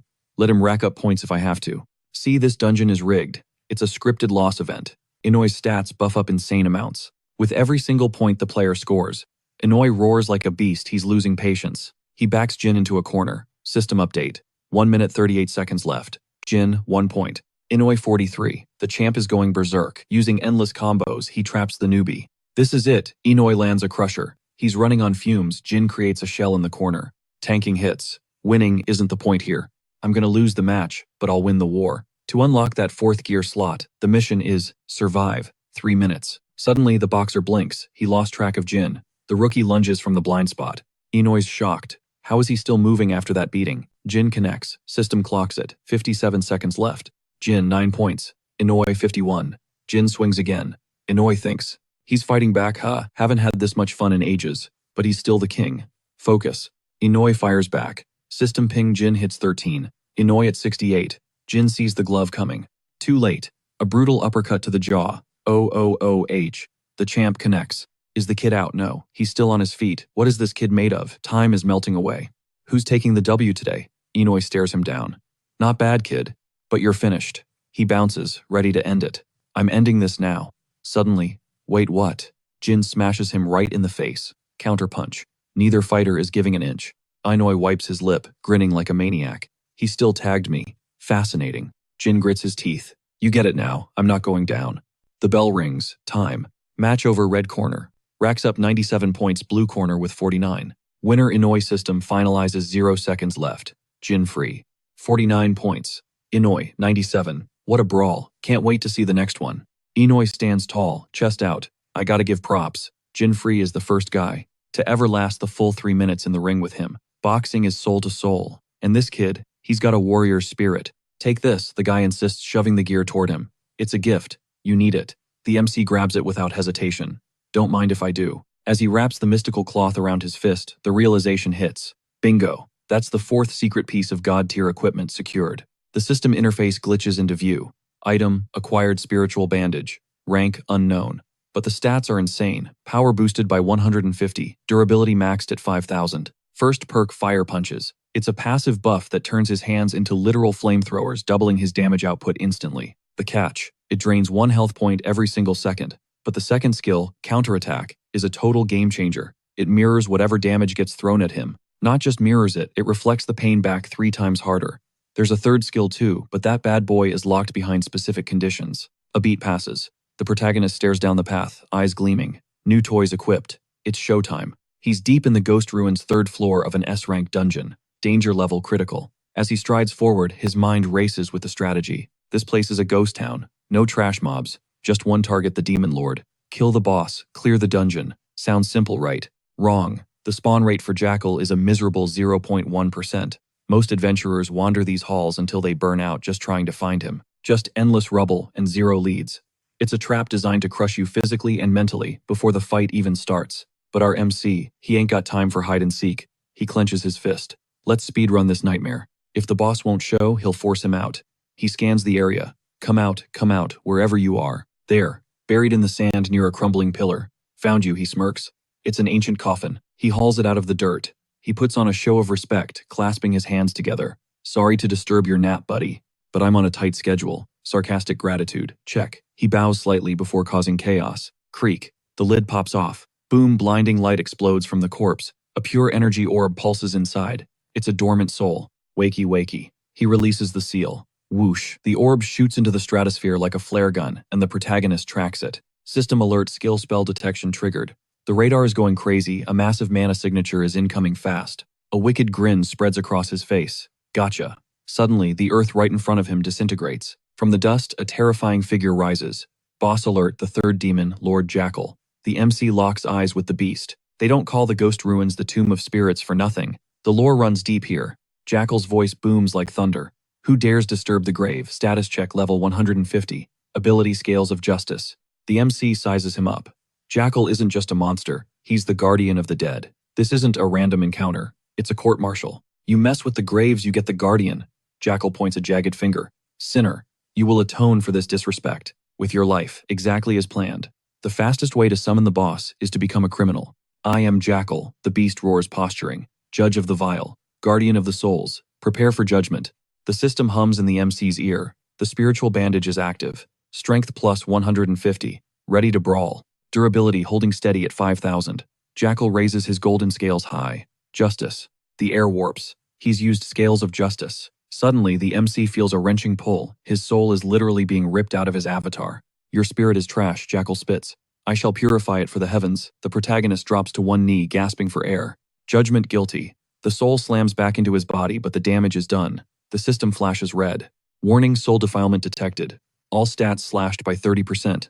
That's a massive nerf. Now die for your sacrilege, the Demon Lord screams. But the MC, he's smiling. He wanted this. The debuff was the entry fee. The price of skipping the hours of searching. 30% stat reduction, small change for a speedrun. Time to end this, before he pulls any more tricks. Jackal fires bullet sign. Dark energy rounds strafe the ground. The MC weaves through the barrage. Illusions won't work on a boss like this, he realizes. Gotta do this the hard way. Pure brute force. He squares up against the Titan. Another volley of dark bullets screams toward him. The protagonist sidesteps, launches himself into the air, and cocks that flaming fist back. He swings Clang Jackal, summons a barrier Aspis sign, stopping the punch cold. The MC rebounds, skidding across the sand. He wipes sweat from his brow. Okay, that 30% penalty stings more than I thought. He's losing momentum. Suddenly ping, a holographic window pops up. Incoming call Amelia. Amelia, is Mom okay? Distracted Jackal unleashes another hellfire of bullets while his guard is down. He dances through the deadly rain. Can't talk now, he has to crush this boss like yesterday. Jackal charges a massive black vortex aiming right for his head. No more holding back. The MC's eyes narrow. System alert pops up. Spiritual bandage activated. Jackal's eyes widen, totally shook. What is that blazing inferno wrapping around this guy's hands? Stats update, strike power doubled. But there's a catch. HP is draining by 1 every single second. He thinks fire punches. Let's go. He throws a haymaker. And the interface flashes skill 1 fire punch passive. Flames consume his fists, cranking his attack stats up by 200%. But that HP drain is ticking away, like a time bomb. Jackal skids to a halt, dusting himself off. Okay, it does something, he admits. But gotta be real with you. Those flames look kinda goofy. The MC levitates, eyebrows raised. Oh really? He calls the bluff on what sounds like pure cope. Jackal snaps. You yap too much, human. He starts charging up massive energy overhead, deciding right then and there to shut this kid up permanently. MC's senses scream danger incoming. In a split second, Jackal unleashes Night Meteor. A colossal fist made of pure energy materializes, rocketing straight at our hero, blasting him backward and demolishing the entire structure behind him like it was made of cards. Jackal smirks. How's that taste? That's the power of an invisible strike. MC drags himself out of the rubble, analyzing the hit.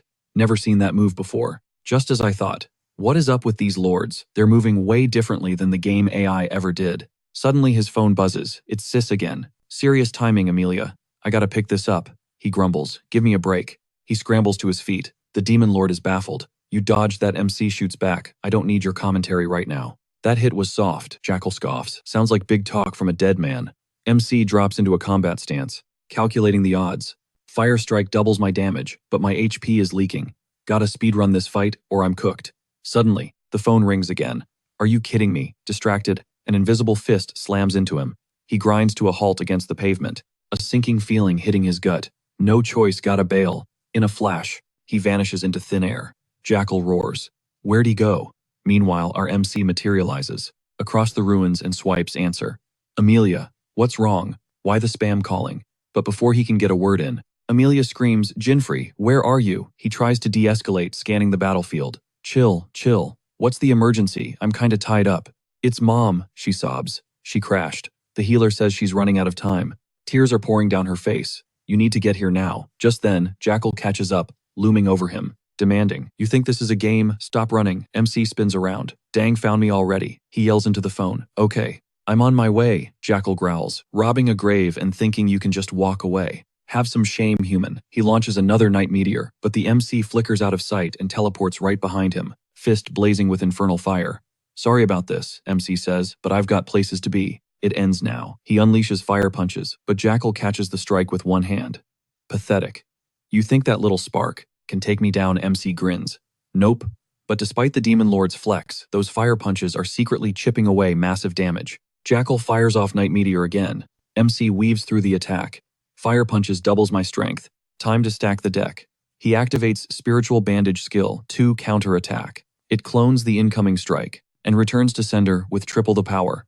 MC closes the distance. Counter-attack, engage. He lands a devastating blow, sending the Demon Lord rocketing backward and smashing into the cliffside. That MC says dusting off his hands is double my attack plus triple your Night Meteor. Game over. System notification pops, defeated Demon Lord Jackal level 150. Loot drop incoming massive. XP 3 million gold. Jackal's S-rank soul. An ancient red soil. Got the mats I need, he thinks. Now I gotta book it home. A bit later. At a village on the edge of the first floor, Infree's residence. MC bursts through the door. Amelia. He scans the room.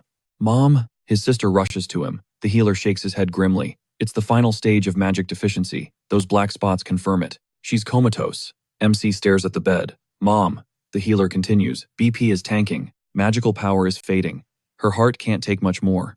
Even the top-tier healers would call this a lost cause. He looks pityingly at the woman. Amelia, eyes swimming with tears, leans over the bed, sobbing her mother's name. MC puts a steady hand on her shoulder. It's gonna be okay. She's not dying today. Dry those tears. I'm gonna fix this.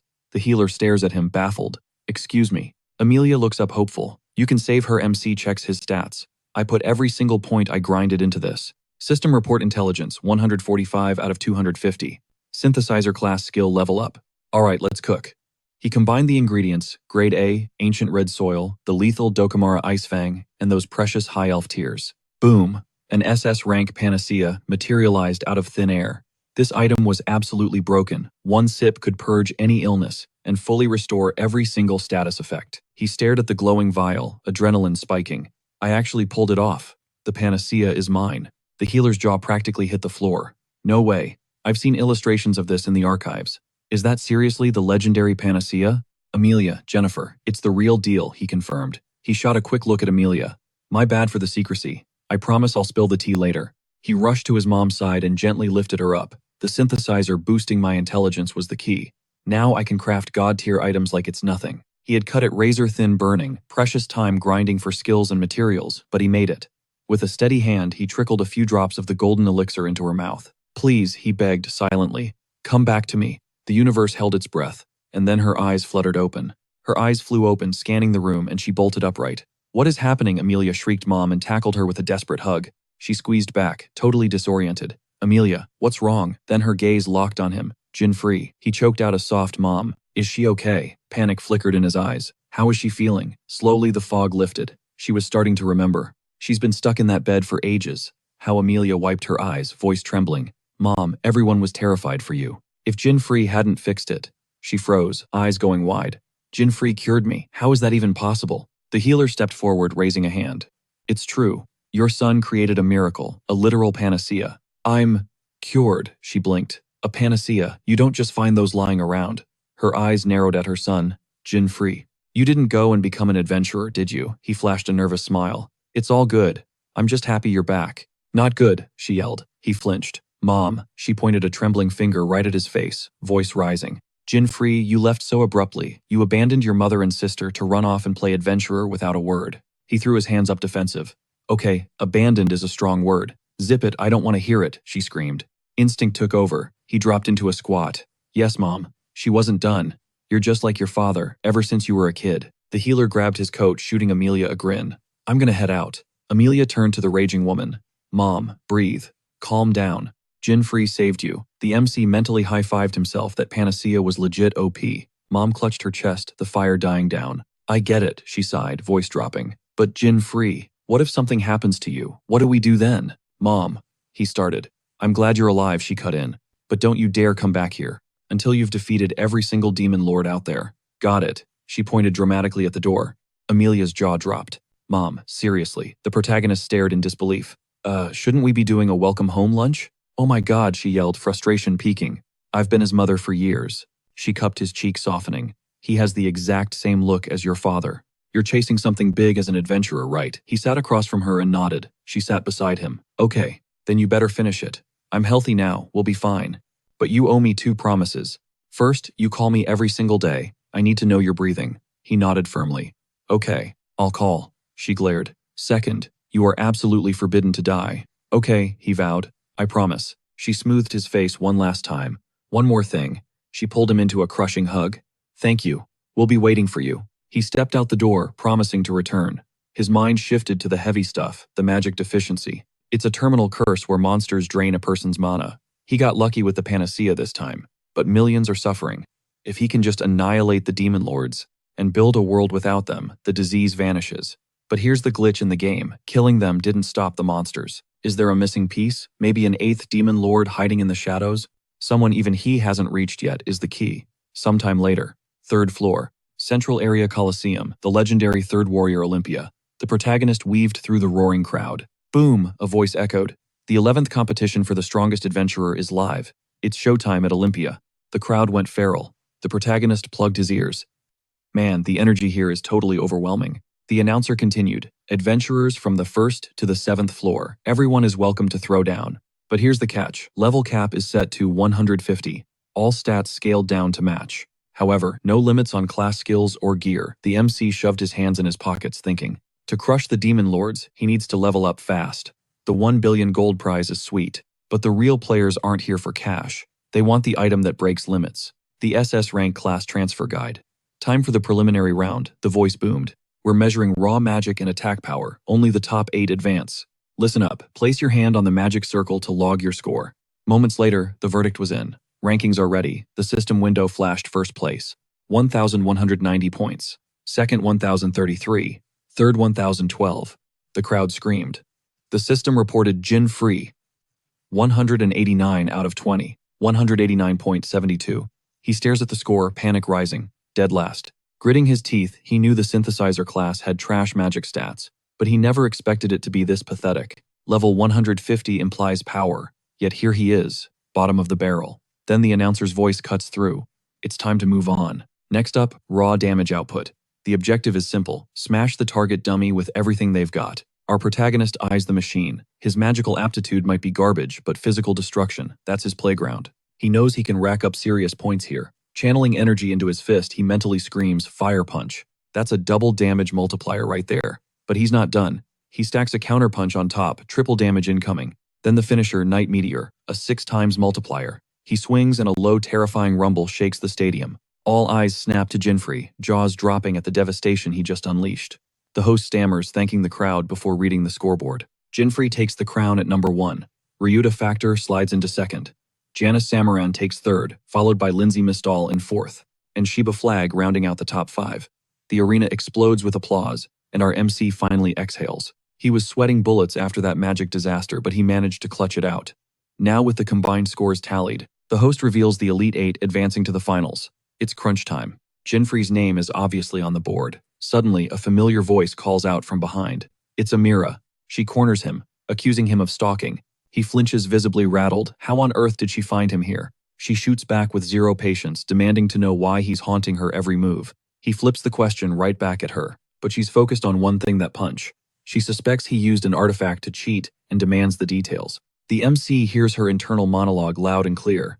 With an awkward grin, he deflects, asking if she's also gunning for the class change manual. That gets her attention. Her eyes light up as she admits that upgrading her class is the only way to break her limits. He realizes she's operating incognito. Since the finalists' names are public, she must have registered under an alias to stay off the radar. In this bracket, she's fighting under the tag Lima. The host's voice booms, signaling the start of the final showdown. It's an 8-way battle royale bracket. The grand prize, 1 billion gold, and the legendary class change manual. The MC does the math. If they both survive the quarterfinals, they're destined to clash in the arena. This is going to be interesting. The announcer calls the first match Jinfrey versus Lindsay. Mira offers a sarcastic good luck before walking off. He notes the fake vibe but ignores it. Stepping into the ring, the spotlight hits him. The crowd buzzes with curiosity. A potion master in the finals. It's unheard of. Then come the jeers. People scream that the machine must be broken, calling the results a scam. Suddenly, someone points out the weird halo floating above his head, triggering a wave of mockery while his opponent sizes him up. Lindsay Mistal, top-tier alchemist and master of the Silver Guild. He smirks at the foolish potion master standing opposite him. The audience shifts their hype to Lindsay. Rumor has it this guy crafts his own impenetrable gear, a literal walking tank. Everyone is betting the house on the brute's victory. The bell rings, starting the match. Lindsay sneers. Is this weirdo potion master really his first hurdle? Talk about a free win, this is going to be a snooze fest. But the second he blinks, Jinfrey vanishes. Before Lindsay can process, the MC materializes inches from his face and unloads a fiery haymaker. It's not just one hit. He unleashes a rapid-fire barrage straight to the dome. Blood sprays across the floor. Jinfrey winds up for the closer a brutal hook that sends a tooth flying, launching Lindsay across the arena until he smashes into the concrete wall. The crowd goes dead, silent mouths hanging open. Then the shockwave of gasps hits. Even the host loses his cool screaming into the mic about the impossible upset. Lindsay is out cold. The MC scratches his head awkwardly, wondering if he maybe went a little too beast mode on the guy. Meanwhile, Mira's eyes narrow from the sidelines. She's analyzing those fire gloves, trying to crack his secret. Jinfrey is declared the winner. No time to rest, the second bout is up. It's Mira's turn to face Edison Sats. A murmur ripples through the stands. They're trash-talking Mira, claiming the Coliseum is a boys-only club. Mira ignores the toxicity stone-faced. The MC thinks to himself that idiots seem to be a global constant in this game. The fight begins. Her opponent, a creepy old man, reaches out with a lecherous grin, calling her beautiful. He offers to throw the match, if she lets him hold her hand. Disgusted, she instantly summons her spirits. Sylph and Ifrit materialize. Ifrit unleashes a torrent of fire breath, and the old creep shrieks as he gets extra crispy. The audience is left stunned. The crowd went silent as the woman absolutely wrecked her opponent. The announcer screamed her victory, and Jinfrey raised an eyebrow. She made that look way too easy. Instantly, the audience flipped the script, chanting her name like she was a goddess. The rest of the bracket matches flew by without a hitch. Finally, the fourth bout wrapped up. The semifinals are locked. It's going to be Mira versus Jinfrey in the opener, followed by Ryota Factor, taking on Janice Samaran. The MC shot a look at Janice dude gave off a totally different vibe. He looked way more seasoned than these other rookies. Definitely on Mira's level, maybe even god tier. Showtime. Jinfrey and Mira stepped into the arena to a deafening roar. She shot him a confident smirk full of swagger. Last chance to forfeit, kid, she teased. He just shrugged. Nah, perfect time to find out the truth. Let's see which one of us is the real stalker. Boom. She summons Ifrit instantly. The MC drops into a combat stance. The crowd is eating this up. Jinfrey grimaced, fighting. One spirit is a headache, but she wasn't done yet. Undine and Kieran materialized right next to her. Jinfrey broke a sweat. Why is she summoning three at once? A 3v1 handicap is insane. A fan in the stands screamed, I've never seen a summoner pull that off. Mira grinned, eyes locking on her target. I know you're actually cracked, so I'm not going to hold back. Jinfrey didn't flinch. Suddenly, Undine triggered, Dragon Wave, unleashed a massive hydro cannon. A high-pressure water jet tore across the stage. He sidestepped just in time, but Mira didn't let up. Lightning crackled. Kieran's thunderbolt slashed through the air, missing him by inches. He eyed the spirit. That attack speed was no joke. A blinding flash nuked the arena floor, leaving a smoking crater. Jinfrey gulped. That was way too close. If he hadn't moved, he'd be toast. Then Ifrit roared, launching a blazing fireball straight at his face. He spun around, slamming his fiery fist into the projectile, dissipating the magic on impact. Mira clicked, her tongue annoyed. The MC shouted, Yo, are you legitimately trying to unalive me? Mira stayed quiet, thinking this guy was a total weirdo. But he was skilled, so she couldn't get cocky. You're more desperate than you look, she called out. Maybe I overestimated you. He chuckled, shaking his head. You need 3 bodyguards just to fight me. Maybe I was wrong about you too. Good thing your pets have terrible aim. The spectators started simping hard for Mira, betting everything on her and throwing shade at Jinfrey. He wasn't vibing with that. Someone yelled he was a pay-to-win player who bought his spot. He listened to the hate and let out a heavy sigh, trying to stay zen, but these NPCs were starting to get under his skin. Meanwhile, Mira was thinking that this Coliseum attracts a lot of wannabes, but this guy was extra annoying. She smirked, and the MC realized she was totally looking down on him. Let's end this, she signaled, triggering Kieran with divine command. A lightning streak ripped toward him. He dashed right, but Undine blinked right in front of him to cut him off. Charging up a spell, he glanced at Kieran, blocking his 6, fighting a trio of spirits simultaneously, way more irritating than he predicted. He couldn't even find an opening to counter. He just kept sprinting past them. His blood was boiling, adrenaline spiking, but Mira kept the pressure on. He shot a glance at her. Noticing she kept Ifrit back, she knew he could hard counter fire attacks. Was she planning a cheap shot, while the other two kept him busy? Best defense is a good offense. He triggered his skill and vanished, leaving Mira confused. Where'd he go? Boom. He materialized right in her face, fire fist cocked back, thinking, checkmate. But he froze. A system notification popped up. You have triggered Mira's trap. She pointed a finger to the sky. Storm wind. Somehow she'd summoned Sylph while he was distracted. She baited him perfectly. Now the wind spirit was diving on him. He looked up in sheer panic. She used herself as a lure to set up the fourth spirit for a blindside kill. A hurricane-force blast slammed into him.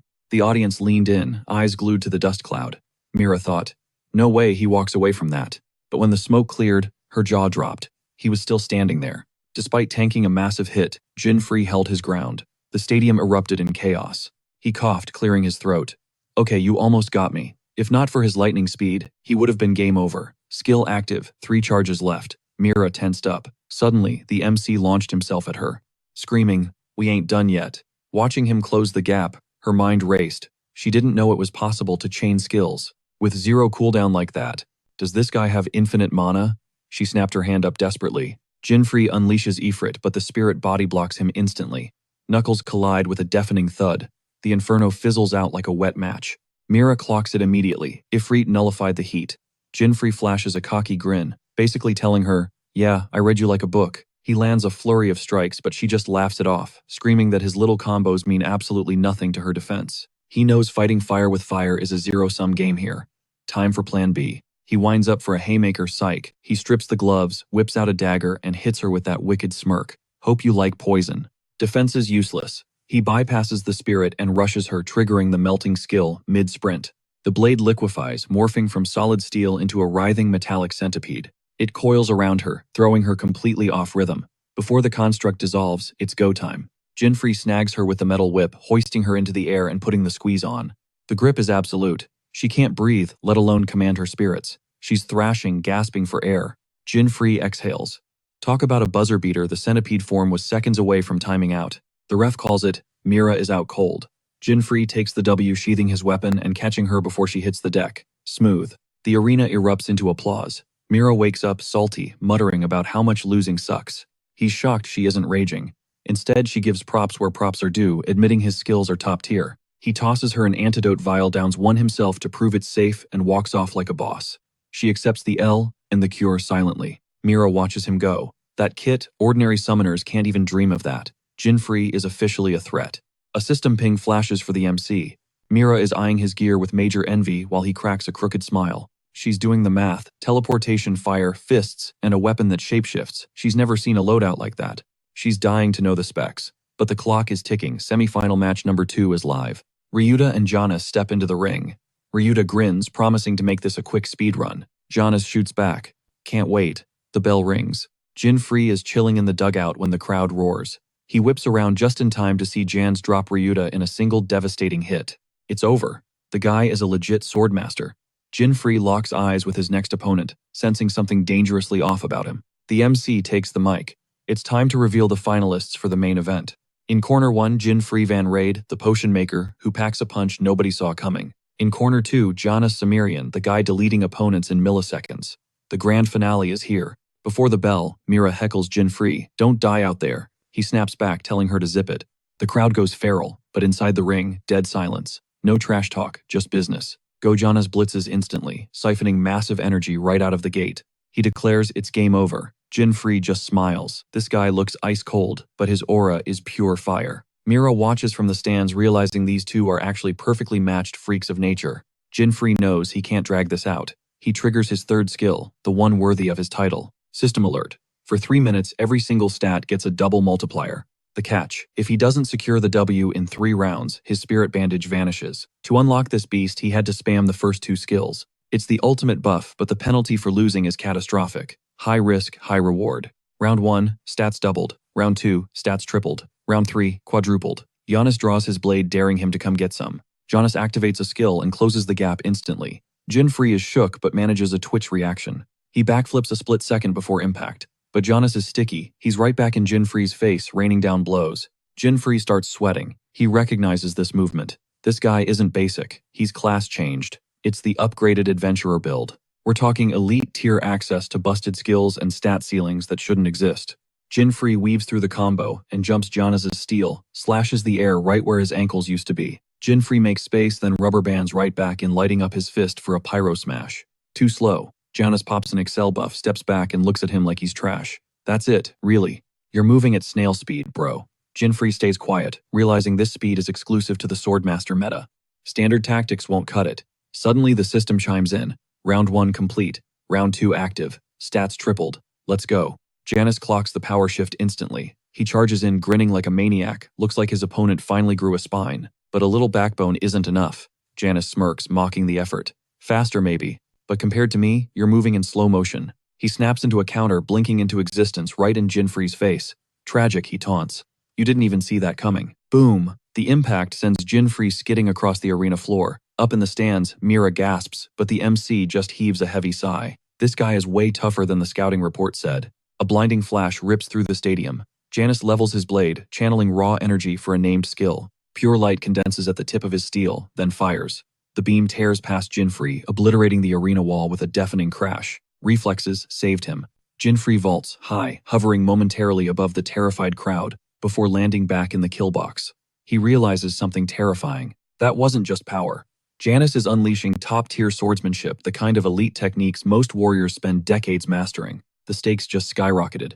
The crowd is split, half screaming for the brute force of Janus, the other half betting on the underdog potion maker. Mira clenches the railing. She knows Janus has the chops for the League of Eight. He's the real deal. How are you going to survive this, Jinfree? She whispers. Just then the system chimes. Round 2, complete. Ding stats quadrupled. Jinfree locks in. This is the final round, do or die time. No second chances. He triggers Fire Strike. Janus flinches, sensing the aura shift. The predator just became the prey. Mira leans in, eyes glued to the action. Next hit decides it all. They launch into a head-on collision. Janus activates his skill, confident in the kill. CK Jinfree ghosts him, appearing directly behind Janus's exposed back. The MC lunges inches away from landing the finishing blow. But Janus twists away at the last millisecond. Jinfree pivots instantly, swapping to a dagger. Janus's eyes go wide. A weapon swap mid-combo. Before he can process, Jinfree casts, melting, transmuting cold steel into jagged chunks of ice. Is that? Poison. Janus hesitates. Fatal mistake. While he's confused, a flaming fist slams squarely into his solar plexus. Oof. The breath leaves Janus's body. Gotcha, Jinfree shouts, claiming victory. But Janus isn't folding that easy. Roaring in anger, Janus swings wildly. Don't mock me. Whoosh, he hits nothing but air. Jinfree vanishes again. Janus spins frantically, searching the ground. He forgets to look up where Jinfree is hovering like a god of war. It's the secret weapon. A brand new skill unlocked from that brutal fight with the class-changing adventurer. Third skill, Great Dragon, cuts the air. Infinite crushing damage. Cooldown, 96 hours. It's a nuke in skill form. Trigger pulled. Cyclones swirl around Jinfree's legs. Janus feels the atmospheric pressure drop, and finally looks up in horror. A colossal dragon made of sheer wind manifests, diving straight for him. Janus scrambles to run, but you can't outrun a hurricane. Crunch. The dragon slams him into the arena wall, embedding him in the stone. The crowd goes silent, craning their necks. No movement. The referee waves it off. Contestant is unconscious. It's over. The brutal gauntlet has ended. Winner Jinfree, Van Raid. The MC punches the sky pumped. Thank God the clock didn't run out. If that buff had faded a second earlier, he'd be toast. While Jinfree soaks up the glory, Mira turns away, determined to grind until she's on his level. The announcer's voice booms, crowning him the champion of the 111th tournament. The loot drops 1 billion gold, and the legendary class change guide. Massive payday. Cut to the S-class dungeon ruins of Lebanon Altar. Jinfree is vibrating with excitement. He's been grinding for this specific moment. The system prompt pops up, use class change guide. He pauses. 99% of players would click yes instantly, but Jinfree knows a cheat code everyone else missed. He selects no. The system panics. Are you sure? The item will be destroyed. He smirks and hits confirm. Suddenly a hidden glitched window appears. The system makes a counteroffer. Jackpot. The gamble paid off.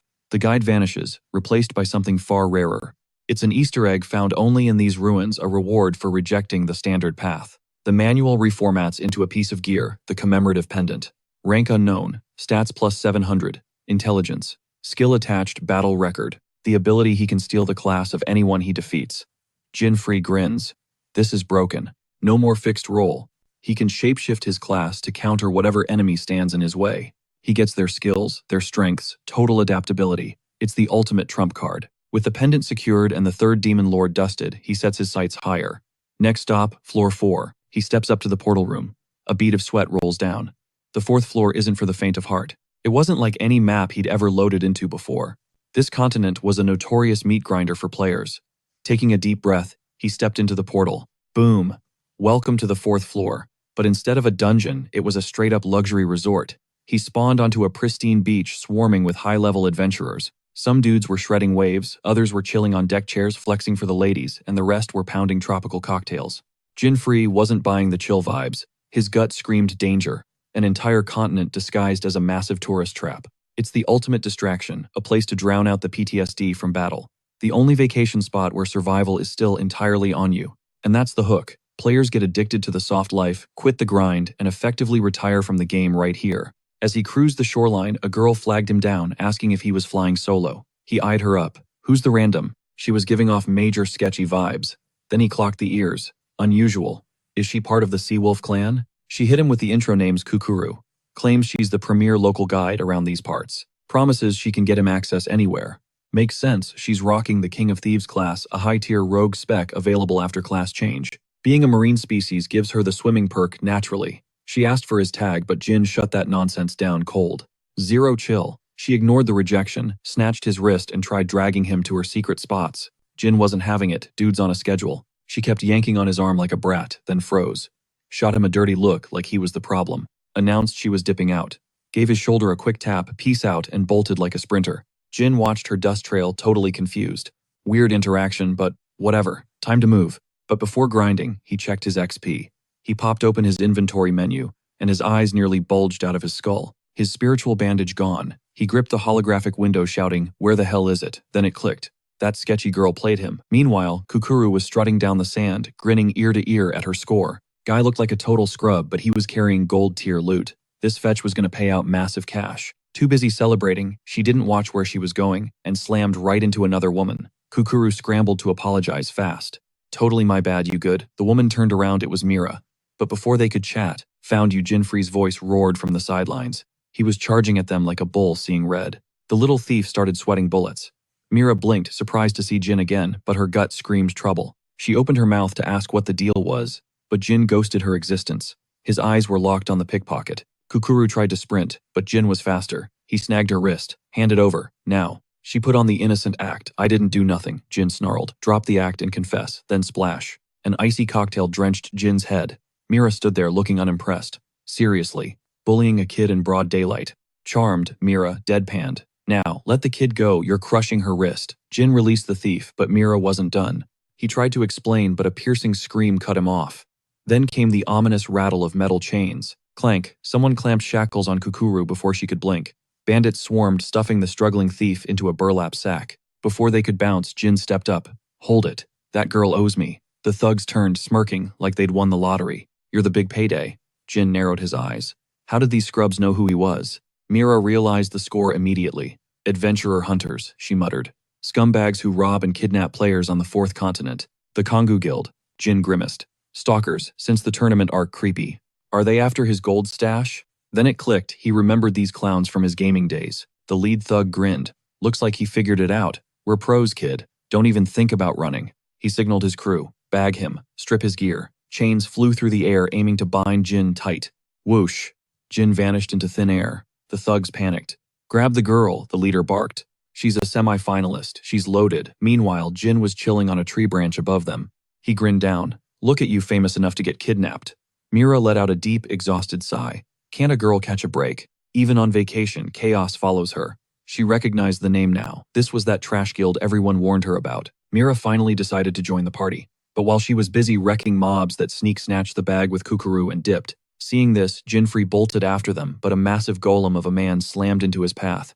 Jinfree panicked, stuttering for the guy to get lost. Then reality hit him. Sure, they looked like total clowns, but these guys were legit adventurers from the fourth continent. Fighting them unarmed, that's a suicide mission. Meanwhile, Mira had already dusted her opponent. Thanks to a spirit assist. She glared at him. "Why are you just standing there? Wreck him already." He awkwardly scratched his neck. "I'd love to really, but that girl swiped my gear." Suddenly, the thug lunged, swinging heavy chains like a maniac. Jinfree weaved through the strikes while Mira shouted, "So, what's the plan?" "I'm chasing her," he yelled. "You got a spare weapon?" She blinked, looking at him like he was speaking an alien language. "A weapon? Like what?" "A potion flask," he snapped back. "Have you ever seen a synthesizer beat someone down with a glass bottle?" "Just show me your stash," she sighed, muttering about his attitude, and popped open her inventory window. She forwarded the display, and honestly, the contents gave him the creeps. Turns out, she's a hoarder of the bizarre. A cursed witch's staff, a shield straight from the underworld. Stuff completely useless for her class. Total weirdo behavior. Meanwhile, his opponent, who'd been politely waiting, finally lost it. "Stop wasting my time," the thug roared. But Jinfree ignored him. He'd spotted the perfect toy. Mira gasped. "Hey, that's thief class only. It's useless to you." "I got this," he smirked. He activated his pendant and boom, instant class switched to thief. Even his outfit morphed. Mira's jaw dropped. Did he just use a class change scroll? Impossible. The compatibility gap is too huge. Before she could react, he snatched a piece of fabric from her inventory. "Relax, I'll give it back." "Judging by this gear, you're a serious collector," he noted. Flustered, she stammered, "That's just a wrapping cloth for sake tasting." She didn't care about the theft, but a rag wasn't a weapon. What was his play? He quickly tied the corners, forming a makeshift sack, and smirked. "You have no idea what this is, do you?" He shoved his hand deep into the magical pouch, and told her to watch closely. Then he yanked out a gargantuan spiked night demon club. An A-rank beast with 104 attack power, crafted from the armor of a hellish ogre. "It hits like a truck," Mira screamed. "No way, I didn't know that rag had a summoning feature." Armed and dangerous, Jinfree turned the tables. He launched himself at the thug, smashing the club right into his face, and shattering the chains instantly. He landed dusting himself off. "Man, I wasted way too much time on that guy. Where'd they run?" He spotted a town on the horizon. "Hey Mira, mind if I keep using this?" She wasn't listening. Her eyes were glued to her inventory window, panic setting in. "My muscle axe, it's gone." Jinfree froze. He knew that feeling of loss all too well. "Must be that thief's handiwork," he said, sympathetic but grim. His eyes went cold. "We're getting our stuff back." But Mira was already sprinting toward the town. "Hey, where's the fire?" "Where do you think?" she screamed back. "I'm getting that axe. That collection matters more to me than breathing." Cut to the hideout. The thugs returned to the guild, presenting their prize to the boss.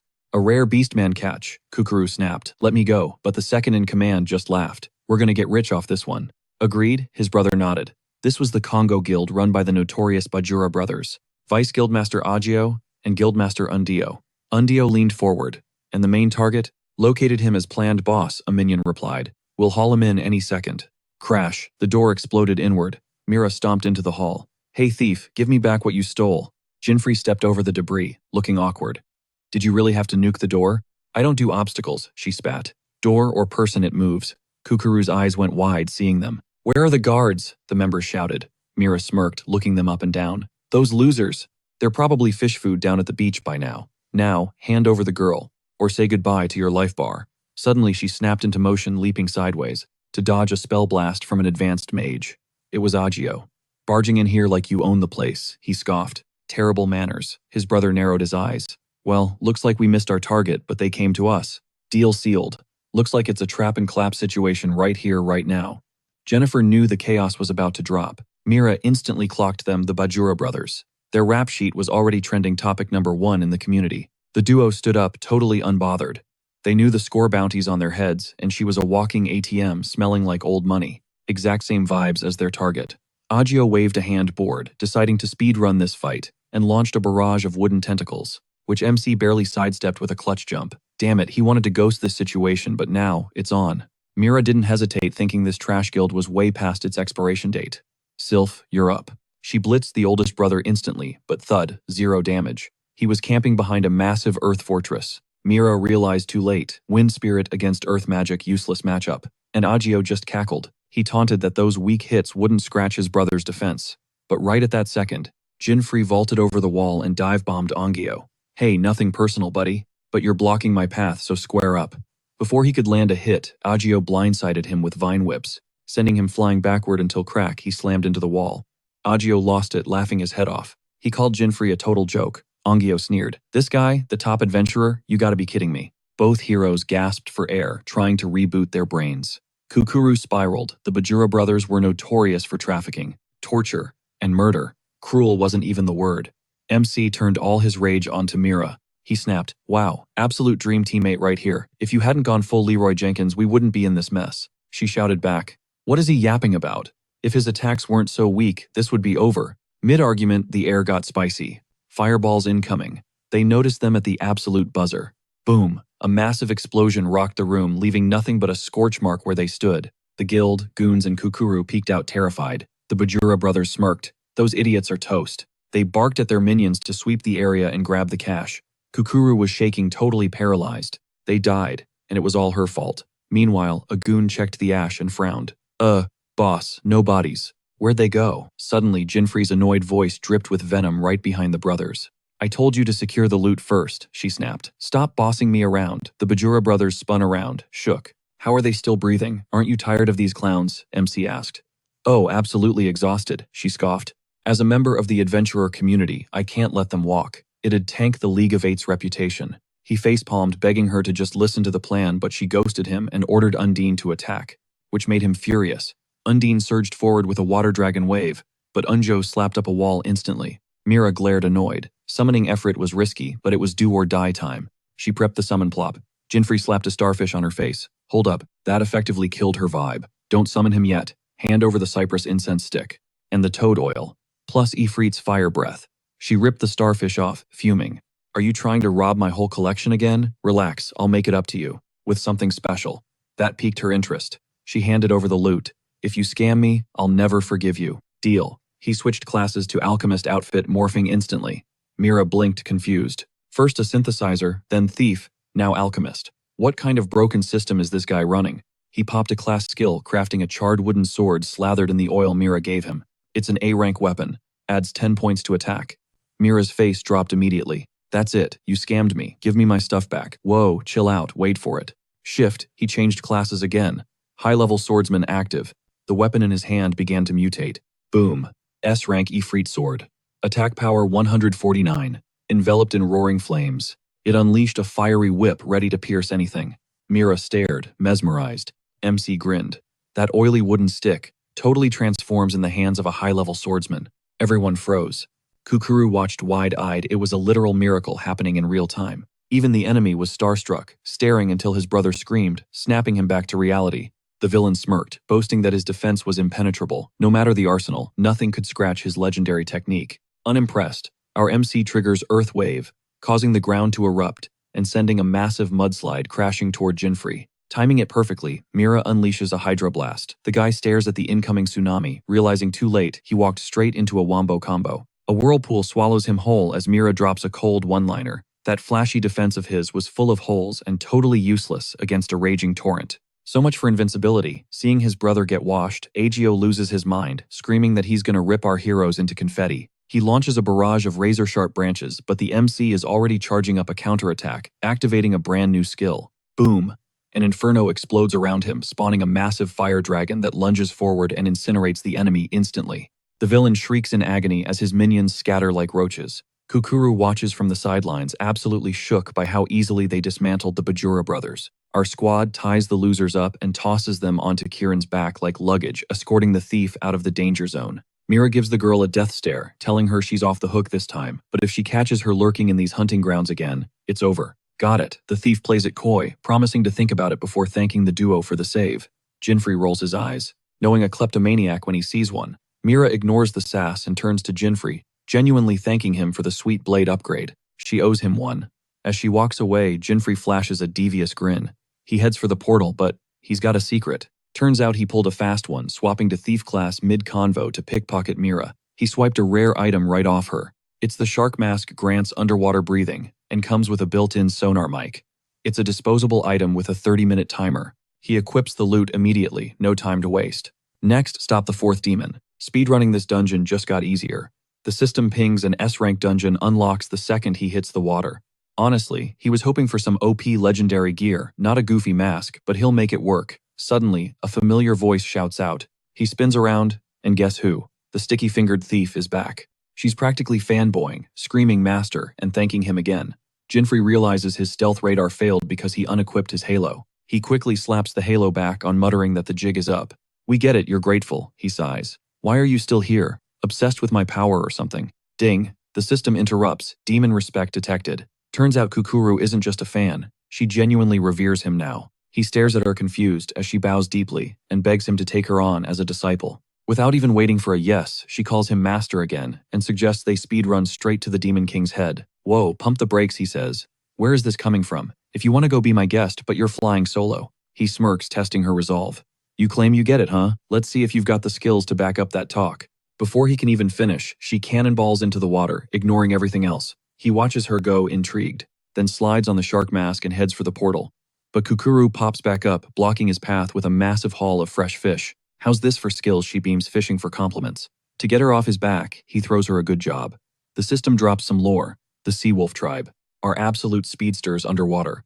On land, they're basic NPCs, but in the ocean, they swim 10 times faster than they run. But they have a stamina limit of 30 minutes. He waves her off, claiming she's graduated and he has nothing left to teach her. Congrats, now beat it. She gasps, calling him heartless. She hasn't even started her training arc yet. She scrambles out of the water, clinging to him and begging to be his apprentice. She's desperate for gains. He looks at her and realizes logic won't work.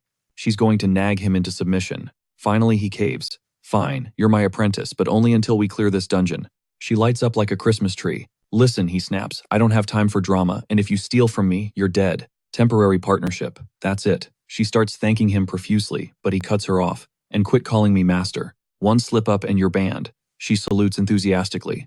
Loud and clear. They warp through the portal. Seconds later, they spawn in an underwater palace. The shark mask works like a charm. He swaps his class to summoner, and suddenly Kukuru's voice echoes directly inside his skull. She's freaking out. Whoa, how'd you switch classes so fast? What kind of god-tier item is that? He flinches, then gives a wry smile, remembering sea wolves have ultrasonic vocal cords. It's basically dolphin telepathy. He ignores the questions and casts summon, calling forth a low-tier beast. Denden. It looks harmless, but this little guy creates electric paralysis shocks.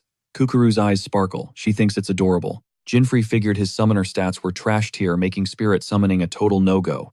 But this little beast, totally viable. He told Kukuru to go aggro some mobs, and she zoomed off instantly. Watching her speed away, he realized having a lure that fast is a cheat code against speedy enemies. He signaled Denden to get ready for the grind. Then Kukuru returned, dragging a literal tsunami of sea monsters behind her. Sweat dropped. She definitely overpulled, but whatever. It was time for Denden's power leveling session. Jinfrey gave the green light, and the second the school of fish swarmed in Denden, fried them with a high-voltage shock. Jinfrey jumped into the mosh pit, swinging his club like a maniac, cracking skulls while Denden kept the electric chair running. He calculated the damage low because of the level gap, but that paralysis debuff, absolutely clutch. The combo was simple. Kukuru baits, Denden stuns, and Jinfrey delivers the beatdown. As a combat pet, Denden was soaking up XP like a sponge. A few kills later, it dinged level 18. Jinfrey ordered another pull, then paused. He realized he still had Mira's club. Oops. Shrugging off the theft, he dove back into the slaughter, boosting Denden all the way to level 21. He smirked. At this pace, maxing out was inevitable. Suddenly, Kukuru screamed, flexing her latest find. His smile twitched. Hovering above them was a colossal nightmare, an evil kraken level 175. A tanky enemy, sure, but Jinfrey was hyped. He praised the girl's chaotic energy. This giant squid was the zone's mid-boss. Drop this guy, and the Demon King spawns, he explained. Kukuru went pale, trembling at the info dump. She was clueless until now. Before she could process, the kraken snapped, lashing out with massive tentacles. Jinfrey sidestepped the smash, putting distance between them. He grinned, admitting the ambush was a nice touch. But hey, it bought time. The shark mask still had 21 minutes of juice left. He barked orders at Kukuru. We need to sever every single tentacle, she nodded, diving straight at the beast to draw aggro. She taunted the monster, shouting insults to keep it focused on her, giving Jinfrey the opening he needed. Here's the hack. Each tentacle counts as a separate unit. That's 8 times the XP for one kill. Since the Kraken is an S-rank dungeon mid-boss, those tentacles are high-value targets. The XP yield would be insane. Denden blasted a tentacle with electric charge, locking it down. Frozen, stiff. Jinfrey capitalized instantly, shattering the limb with a max power strike. His beast's level spiked immediately. Rinse and repeat. Denden power leveled all the way to 43. Finally, Jinfrey severed the last limb. We did it, Kukuru cheered. Jinfrey gave his pet a nod of approval, then signaled the girl for phase 2. Reading the play, she swooped in to harass the torso, while Jinfrey flanked the creature from the shadows. Denden, hitting level 40, unlocked a game-changer skill. Time to test drive it. Thunderclap, a buff that infuses any weapon with raw high-voltage electricity. He cast it on his spiritual bandage, turning his fist into a lightning bolt. He launched himself at the Kraken. Time to summon the boss, he roared, slamming a devastating haymaker that pinned the octopus to the seabed. Lights out. It didn't twitch. Kukuru swam over, hyped that the plan actually worked. Did Denden cap out? Jinfrey checked the stats. Confirmed. Max level achieved. Conditions met. Now, the main event. Suddenly, 3 massive whirlpools tore through the water. The king was here. Jinfrey was ecstatic until the vortexes aimed straight for their heads. He countered with a thunder fist to shatter the current. The water exploded. A booming voice announced that disturbing the sea's peace carried a death sentence. Kukuru gaped in shock while Jinfrey tensed up. It was Neptune, the king of the 4th continent, a level 200 raid boss. And he had a broken passive. Mystical god of the ocean, infinite health regen. Kukuru trembled at the sheer aura he gave off. Jinfree just smirked. He was confident he could speedrun this fight. Every Demon King so far had glitchy AI patterns. Something was off about this world, but he didn't care. He had to nuke him before the trap sprung. He swapped loadouts instantly, summoner to mage. Kukuru stared starstruck. "You did the thing again," she gasped, as Dendon despawned. Jinfree smirked. "Not a trick, kid. Mechanics." He thrust his hand out, closed the gap on Neptune in a blink, and unleashed a point-blank lightning nuke. Neptune didn't even flinch. He just raised a palm and blocked the spell cold. Jinfree scrambled back to reset his range. Eyeballing the fizzling mana on his hand, the king cackled, "You're a total joke, kid," before lunging to snatch him up like a ragdoll. Bam! Jin warped right behind him. Nothing personal. He slammed a thunder fist into the king's back, making the giant stumble and spin around in a rage. But flash! A blinding spell exploded right in his face. Total blackout. Jin didn't waste the opening. He unleashed a savage barrage of thunder fists, raining blows on the blind tyrant. He shoved the king back and checked his knuckles in shock. What the hell? He threw everything he had, but the damage was barely scratching the surface. "That was awesome," Master Kukuru cheered. But Neptune just wiped the dirt off his shoulder and smirked. "You really think that tickle fight is going to end me?" Jin blinked right in front of him. "I knew you were a tank, but I'm just warming up." He triggered a skill, and a massive wind dragon roared into existence, crashing straight into the Demon King. A gut-wrenching scream tore through the water. The ocean churned into a soup of bubbles and silt. Kukuru paddled over, eyes wide. "Did we get him?" she asked.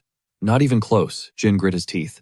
He needed a nuker, one final devastating hit to end this. If he stalled now, the boss's HP would regen back to full. It was do or die. The clock was screaming at him. Shark Mask had 2 minutes left. Jin swapped loadouts, summoner class engaged. "Dendon, get out here." He summoned the beast. "Use electric ball, paralyze him." That skill had a 100% hit rate. It couldn't miss. But the second the order left his lips, a massive whirlpool ripped open right in front of them. The pressure was crushing pure raw power. Even Jin felt a chill.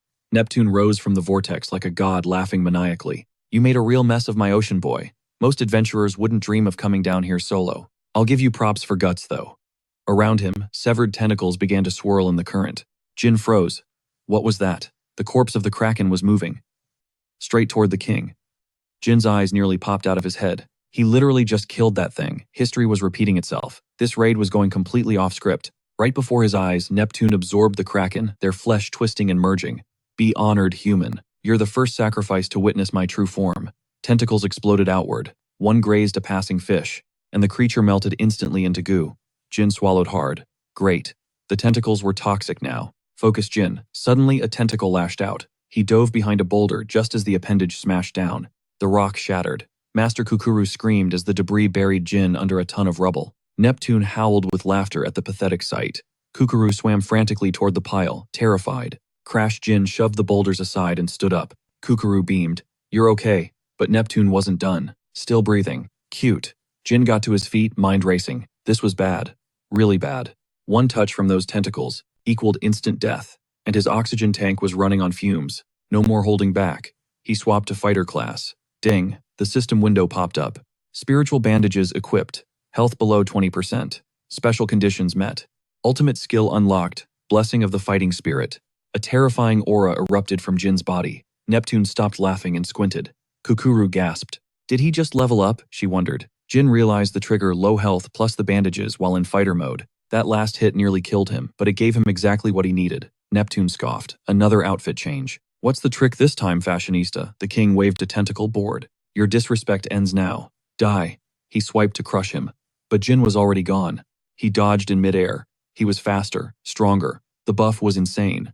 Warning, Shark Mask expires in 2 minutes. The countdown was blaring in his HUD. He couldn't stall. He had to drop the boss before his oxygen, and his life hit 0.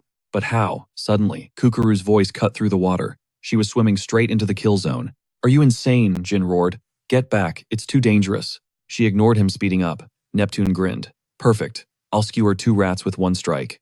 The death tentacles lashed out. Jin braced to intercept, but Neptune blinked. Jin moved weirdly. Yoink! Kukuru snatched Jin free and boosted them both out of range, cackling back at the confused Demon King. Never doubt a seawolf's velocity, she was leaving him in the dust. The G-force was insane. Jinfree was fighting the urge to hurl from the sheer whiplash. Neptune's face twisted into a scowl. He knew the stats: seawolves are the undisputed speedsters of the deep, and he couldn't keep up. He hated being outpaced. Kukuru released her grip on her master, panting but smug. Saved you. But could she keep dancing around the king's strikes? Evasion is my middle name, she smirked. That was the green light Jin needed. Now he could lock all his focus on bringing down the king. Let's do this. The clock was ticking down, and his lungs were burning. The next move had to be the finisher. Wait for my signal. Bait him in close, then snap back to range. She gave a sharp nod, eyes locked on his game plan, understood. Neptune lunged, totally losing his cool this time. But Kukuru was already moving, weaving Jin free through the water like a phantom. They put serious yardage between them and the Demon King. Neptune whipped his head around, scanning the murky depths. They'd vanished. Spotted. A blind spot on Neptune's back. Jin didn't hesitate. Using Kukuru's momentum, he launched a barrage of rapid-fire strikes. Massive tentacles whipped out, thrashing wildly to crush them. Jin clenched his teeth. We're out of time. It was do or die. Jin balled his fist, ignored the danger, and rocketed straight for the monster's ugly mug. Boom. Full power impact. He rained heavy blows on Neptune's skull while the king roared that he was going to school this brat. Neptune wound up for a counter kill, but his hand grasped. Nothing. He froze. His weapon was gone. Kukuru twirled the stolen axe, grinning like a Cheshire cat. Looking for this? Girl's got sticky fingers. She literally can't help herself. Neptune's jaw dropped. When did you swipe that? He hadn't even felt a breeze. Jin shot her a side eye. Seriously. Okay, her kleptomania was annoying, but he had to admit it just saved their skins. Good job, he grunted, then turned back to Neptune. He unleashed hell, dumping every ounce of his thunder stats into a devastating combo. Mid-combo, he barked an order to Kukuru. Take that axe and haul ass to dry land. Go. That axe heals him. If you don't separate them, I'm gonna drown before I can kill him. To the surface, she stammered. Yes, I'll force him out of the water to chase you. Once he's beached, you end him with his own weapon. Got it. Panic flickered in her eyes. I don't know how to swing this thing. Figure it out, Jin roared. Plan B doesn't exist. His oxygen bar was blinking red. He couldn't solo this. Kukuru steeled herself, looked up at the shimmering light, and kicked for the surface. I'm on it. She burst through the water's surface, gasping for air, clutching the massive axe. Ready when you are. Below, Jin charged his fist with pure voltage. With a primal scream, he uppercut Neptune, launching the Demon King straight out of the ocean. Mid-air Jin swapped classes, summoner mode engaged. Dendon Electro Ball now. The summon zapped the king the instant he breached. Stunned. Frozen. Jin's mind raced. Paralysis lasts 1 second. Make it count. Kukuru kill him. She heaved the giant axe, screaming as she brought it down. Crunch. The blade buried itself deep into Neptune's skull. Critical hit. Fatal. Neptune gurgled a final pathetic roar before crashing back into the waves, dead weight sinking into the abyss. Jin broke the surface, gasping. The Demon King of the Fourth Continent was history. Ding, the system window popped up. XP, rain, and fat loot drops. Kukuru's eyes bugged out of her head looking at the notification. Is that all for me? Her balance just jumped by 2,500,000 gold plus a mountain of XP. She was rich. Total bounty was 5 million, Jin explained, wiping water from his face. 50-50 split.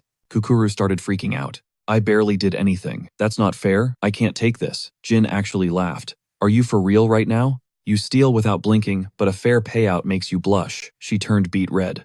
Look, larceny is my profession. I pick pockets, I don't assassinate kings. There's a difference, Jin shrugged. Fair point, I guess. Just take the gold, kid. You earned it. He turned to leave. This is where we split. Good luck. WAAIET. Her voice went supersonic, piercing his eardrums. You can't just ditch me. I'm still a noob. I need to learn from the master. Jin winced, rubbing his ringing ears. God, she was loud. He shot her a glare that said get lost and kept walking. She chased after him, fuming. Hey, don't you dare ignore me. Cut to the fifth continent, the fifth garden. And naturally the little shadow was still glued to his heels. She was gawking at the scenery, totally starry-eyed. I'm entering sudden death, a survival game, Jin warned. You sure you want this smoke? Let's go, she cheered, sprinting ahead. Jin sighed. Fine, if she wants to die, that's on her. But then again, her sticky fingers might actually be useful. To crush the fifth Demon King, he needed to win this game and snag a secret item. The game lobby was packed with players. Kukuru looked at the crowd and licked her lips, so many pockets, so little time. She finally cracked and asked what the deal was with this game, causing him to side-eye her. How does an adventurer not know the basics? She shrugged it off, claiming she just stumbled into this life and couldn't care less about gaming mechanics. He let out a heavy, frustrated sigh, definitely having second thoughts about drafting her. He was about to explain the meta, but a loud, nasty commotion cut him off. Some guy was screaming at a girl, telling her to quit whining and get lost instantly, drawing the entire crowd's gaze. The loudmouth roared that he thought he was recruiting a high-tier elf, but she turned out to be a total bust, a complete waste of space. She had the golden ticket to pick any class, and she went with Alchemist, the most garbage, useless build in the game. Tears welled up in the elf Leven Luminous's eyes. as she admitted he was right, but the jerk didn't even let her finish her sentence, barking at her to shut her mouth. She was officially dead weight. His buddy pointed a thumb at the guy standing next to him, announcing they'd already scouted her replacement. Panic set in as she stammered that she didn't have a backup squad. The leader coldly told the group he didn't give a damn. If she needed a crew, she could go scramble for one herself. He shoved her hard, calling her an idiot. That's when the MC stepped up casually, asking if she was looking for a party. He suggested she forget these losers and roll with his squad instead. The girl stared at him stunned, while the bullies flared up demanding to know who the hell he thought he was. He completely ghosted them, telling the elf that the system required a trio. They were one short, and the clock was ticking. Was she in or out? She hesitated, asking if he was serious about carrying her. He reassured her that they were always down for fresh teammates, then turned to Kukuru for the vibe check. She nodded, saying if he was cool with it. Then she was game too. Right on cue, the system blasted a notification warning everyone to lock in their three-man squads immediately. Jinfrey told the elf to brace herself. It was showtime. Her face lit up. So they were really a team. She swore they'd crush this game, and Kukuru, grinning ear to ear, patted her shoulder, agreeing with the hype even though she had zero clue what was going on. Meanwhile, the bully mocked the MC, calling him a moron for picking up their trash. He sneered, wishing them luck not dying in the first 5 minutes, and his whole crew erupted in laughter, making the elf shrink back in shame. The sting was real. Suddenly, the system announced the wait was over. The game was live. A glowing heart icon manifested on everyone's chest, and with a final good luck, the teleportation sequence engaged. Magic circles flared beneath their feet, and in a flash of light, teams were scattered across the map to random spawn points. The MC's squad materialized deep in a dense forest. Kukuru spun around, eyes wide with excitement, asking if they had the place to themselves. What were the rules? Jinfrey told her to focus, because he wasn't going to repeat himself. It was simple, the team holding the most heart badges. After 48 hours takes the dub. Lose your badge and you're eliminated. However, enemy badges could be used as extra lives to revive fallen teammates. Kukuru's eyes sparkled. She loved the sound of this. So the objective was to loot as many badges as possible. That sounded like a blast. She marched forward, while the MC decided to see what their new recruit could actually do. Levin looked eager to please. He didn't waste time asking if she could cook something up for him right now. She confidently replied that her inventory was stacked with potions. He pointed to a spot in the distance, asking if she could craft an explosive herb and yeet it over there. She got to work instantly, conjuring the volatile plant in seconds before launching it exactly where he pointed. A massive boom shook the forest, and the shockwave blasted a group of men hiding in the bushes into the air. They crash-landed right at the squad's feet. Dazed, one guy asked where the hell that explosion came from, seeing boots in his face. He froze and looked up. Jinfrey stood over them with a smirk, telling them to cough up their badges. It was the same jerks who had kicked Levin to the curb. Their leader glared up at Jinfrey, absolutely livid, demanding to know what his problem was. Jinfrey laughed, asking how it felt to get wrecked by Levin's useless explosive grass. The bully's furious gaze snapped to the girl, warning her not to mess with him. Why didn't she mention she had that kind of firepower? They never would have cut her if they knew. Suddenly, Kukuru blurred past them, snatching their badges in a split second, looking smugly at Jinfrey to check if she did it right. Even he was low-key impressed, while the men were just realizing they'd been robbed. The MC gave a nervous smile, wondering if she always went 0 to 100 this fast. Should he be impressed or terrified? The guys were raging, scrambling to get their hearts back, but the system initiated their extraction. Kukuru watched them fade away, asking where they were going. Jinfrey explained that since she snatched their hearts, they were booted back to the lobby. The mechanics finally clicked for her. She praised Levin for the assist, absolutely buzzing with adrenaline. He returned the hype, telling her that snagging 3 hearts in a single swipe was honestly a masterpiece. Cocky as ever, she declared she'd up the ante. Her eyes locked onto the next victims instantly. 3 dudes loitering nearby. She sprinted at them like a missile, ignoring the MC's warning to chill out. Kukuru closed the gap, already tasting victory, but reality was about to hit her like a truck. Poof! Her own heart vanished. She froze, brain buffering, while the guys erupted in mocking laughter. Jinfrey facepalmed, sighing. That's exactly what you get for rushing in with 0 brain cells. She spun around, totally lost. The adventurers grinned, asking if she'd seriously never heard of theft repellent. Thanks to her reckless charge, they just farmed 4 hearts. She demanded them back, but one guy sneered that repellent wasn't cheap. It was a one-time consumable, but for a haul like this, 0 regrets. Kukuru opened her mouth to clap back. But zap, the system booted her straight to the lobby. The MC scratched his head, watching her fade away. He mused that, while the thief skill is OP, that's exactly why the devs flooded the game with anti-theft gear. Prep intel and outplaying your enemy, that's the meta here. Right on cue. The trio locked eyes on him. Figuring he was just trash from the thief's party, they underestimated him completely. They lunged for the kill, but Jinfrey moved like a phantom, swiped every single heart before they could blink, leaving them dumbfounded. He coolly noted that sometimes raw speed is the ultimate hack, suggesting the elf revive Kukuru so she could learn from this L. The guys gaped, processing how they got wiped in a nanosecond right before the system kicked them to the lobby. The MC watched them digitize, genuinely wondering why the devs chose such a weird shape for the heart icons. Finding a safe spot in the woods, they respawned Kukuru. She hit the dirt immediately, begging Jinfrey for forgiveness. She swore she wouldn't be such a feeder next time. He told her it's cool as long as the lesson stuck. Daylight was burning, so it was time to set up camp. He turned to Levin. He told her to start crafting again. She beamed, happy to be useful, and soon darkness swallowed the forest. Once they drifted off, screams of eliminated players echoed from the woods. The MC smirked, so many targets, even at night. At this pace, tomorrow was going to be a feast. Come morning, he checked the loot stash. Surprise, surprise. Levin had gone full tower defense mode, planting carnivorous traps everywhere. They'd been passively farming badges all night. Sensing movement, he shook the girls awake. They were out cold, taking a solid minute to reboot their brains. He joked that insomnia clearly wasn't an issue, then pointed at the trees. Company's here. Guard your hearts. The girls blinked in shock at the intruders. The rival guy clicked his tongue. He looked annoyed that his sneak attack failed. He really wanted to gank them while they slept. Jinfrey told the girls to stay frosty. Surviving day one meant these guys were way sweatier than yesterday's mobs. The trio stepped out. One asked if they had a detection skill, assuming their alchemist armor made them look like easy prey. It was bait to lower their guard. The leader smirked. He whipped out a deck of split teleportation cards and slapped them down. Game changer. MC knew instantly they were forcing one-on-one duels. Levin vanished, teleported away with the enemy girl. Kukuru got warped with a guy. Jinfrey was left staring down their leader. Divide and conquer, huh? Their play was simple. Isolate the squad, then let summons clean up. Jinfrey's irritation meter started ticking up. Seeing the MC's frown, the guy taunted him. Worried about your friends? Don't stress, I'll send you to the lobby to meet them. The MC sighed at the monologue. He smirked, noting that his teammates weren't exactly NPCs you could just farm, and that his team was the one getting sent back to the menu screen. Meanwhile, Kukuru drew her blades. Levin dropped into a combat stance, knowing losing wasn't an option. Kukuru started zigzagging, picking up speed. The enemy's beasts couldn't track her. The summoner realized she was way faster than he anticipated. She was already perched on the tree behind him, shouting, "I'm not fast, you're just lagging." He hurled a knife, but she dodged it effortlessly. She analyzed the situation: one summoner, 3 pets. Take out the master and the minions despawn. That was the win condition. She dove straight for him, aiming for the heartsteel. But the moment she struck, a barrier flared up. He blocked it, cold, sneering. "You've got speed, sure, but your damage, pathetic." Smirking, he throws a taunt her way. Why is she cowering behind that shield? Is she rattled? Without missing a beat, he commands his feral squad to rip her into confetti. As the pack closes in, she goes full parkour mode.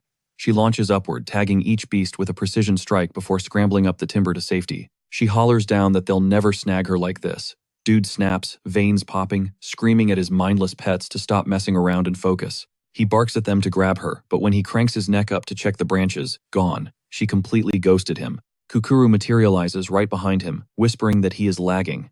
Before he can react, she activates her steal skill. The second he spins around, boom. Boot to the face. She sends him flying across the clearing like a rag doll. She flashes the stolen heart with a savage grin, asking how he likes her combat style now. One clean hit, that is all she needed. Badge secured. But the victory lap gets cut short. The beast pack encircles her instantly. Wait, what? She scans them, totally confused. Shouldn't these mobs despawn now that she beat the boss? Unless he wasn't the summoner. She figured he was just some coward hiding behind defense. No time to think, the animals lunge for the kill. She bolts, shouting that this was not in the script, but hey, she has got the loot, so a tactical retreat is the move. Meanwhile, Levin pops a search herb, scanning for magical signatures within a 100-meter radius. 0 pings. Her opponent ghosted her earlier with a smokescreen, and Levin completely lost the trail. Hidden in the brush, the enemy woman watches like a hawk. She figures she is always alert, once a hunter, always a hunter. Bagging this elf is going to be a 5-minute job. Just then, a projectile screams through the air, aiming straight for Levin's back from the blind spot. Reflexes sharp, she dives behind a barrier plant and hurls an explosive herb right back at the shooter's origin point. Her opponent admits that was a slick move, did not expect that reaction speed. But 0 damage means 0 threat, right? Levin feels a bead of sweat drop when she hears a rustle behind her. She whips around instantly. It is the summoner's pack. As they leap at her, she detonates a smoke screen to break the line of sight, and slides behind a thick trunk, just as 2 arrows thud into the wood next to her. Close call, but no hits. Crouched low, she realizes this dense jungle is a nightmare for tracking enemies. Total chaos. While her opponent admits the elf is slippery, but she cannot camp in cover forever dodging arrows and beasts right. Levin knows the terrain favors her botany skills. She refuses to fail the squad that trusted her to lead. Focusing her mana, she conjures a decoy herb specifically designed to aggro the summoned beasts. She hoists the aromatic bait high, and the beasts lock onto the scent instantly. She chucks it hard to the flank, and the pack chases the bait like puppies. The hunter is stunned at how fast her mobs got played, while Levin smirks and chirps that the pests are handled. Now, it is just the two of them. The hunter chuckles, asking if the elf thinks she is some genius. She claims she can win without the pets. Levin fires back, asking if that is why she missed every single shot. The hunter snaps, barking at her to zip it. Taking the warning in stride, Levin starts crafting her next item, declaring she has zero intention of taking an L today. She tosses up a clump of super bright grass, detonating a blinding flare right in the hunter's face. Panicked and blinded, the woman stumbles out of cover and tumbles down a ledge, landing right where Levin wants her. Levin closes the gap instantly, ripping the badge off the woman's chest. She flashes a sweet smile, explaining she snatched the heart while the hunter was seeing stars. Do not worry, vision comes back in a few. The woman frantically pats her chest empty. As Levin calls out that she is bouncing, the hunter reaches out in desperation, begging her to wait, but poof, she teleports to the lobby. Now, only the team leader remains. He laughs, telling Jin Free to quit posturing. His beasts are S-tier quality, meaning Jin's odds of winning are absolute zero. He snickers, annoyed, and tells him to cut the monologue. Jin thanks him for the lag time. Suddenly, one of the high-tier beasts steps up, which makes the leader freeze. He did not command that movement. He demands to know what kind of trick Jin is pulling. The beasts start nuzzling Jin like he is their owner. The leader loses his mind, screaming about what cheat skill Jin is using. MC casually pets the bird on his shoulder, quipping that maybe they just like his vibe better. A system window pops up. 20 hours of continuous skill usage active. Conditions clear. Lucifer's Heavenly Wheel. Skill has leveled up to level 3. Ability evolution, Garden of Illusion, has ascended to its next stage. Julian stands there, jaw on the floor. The protagonist points a finger dead at him and commands the monsters to feast.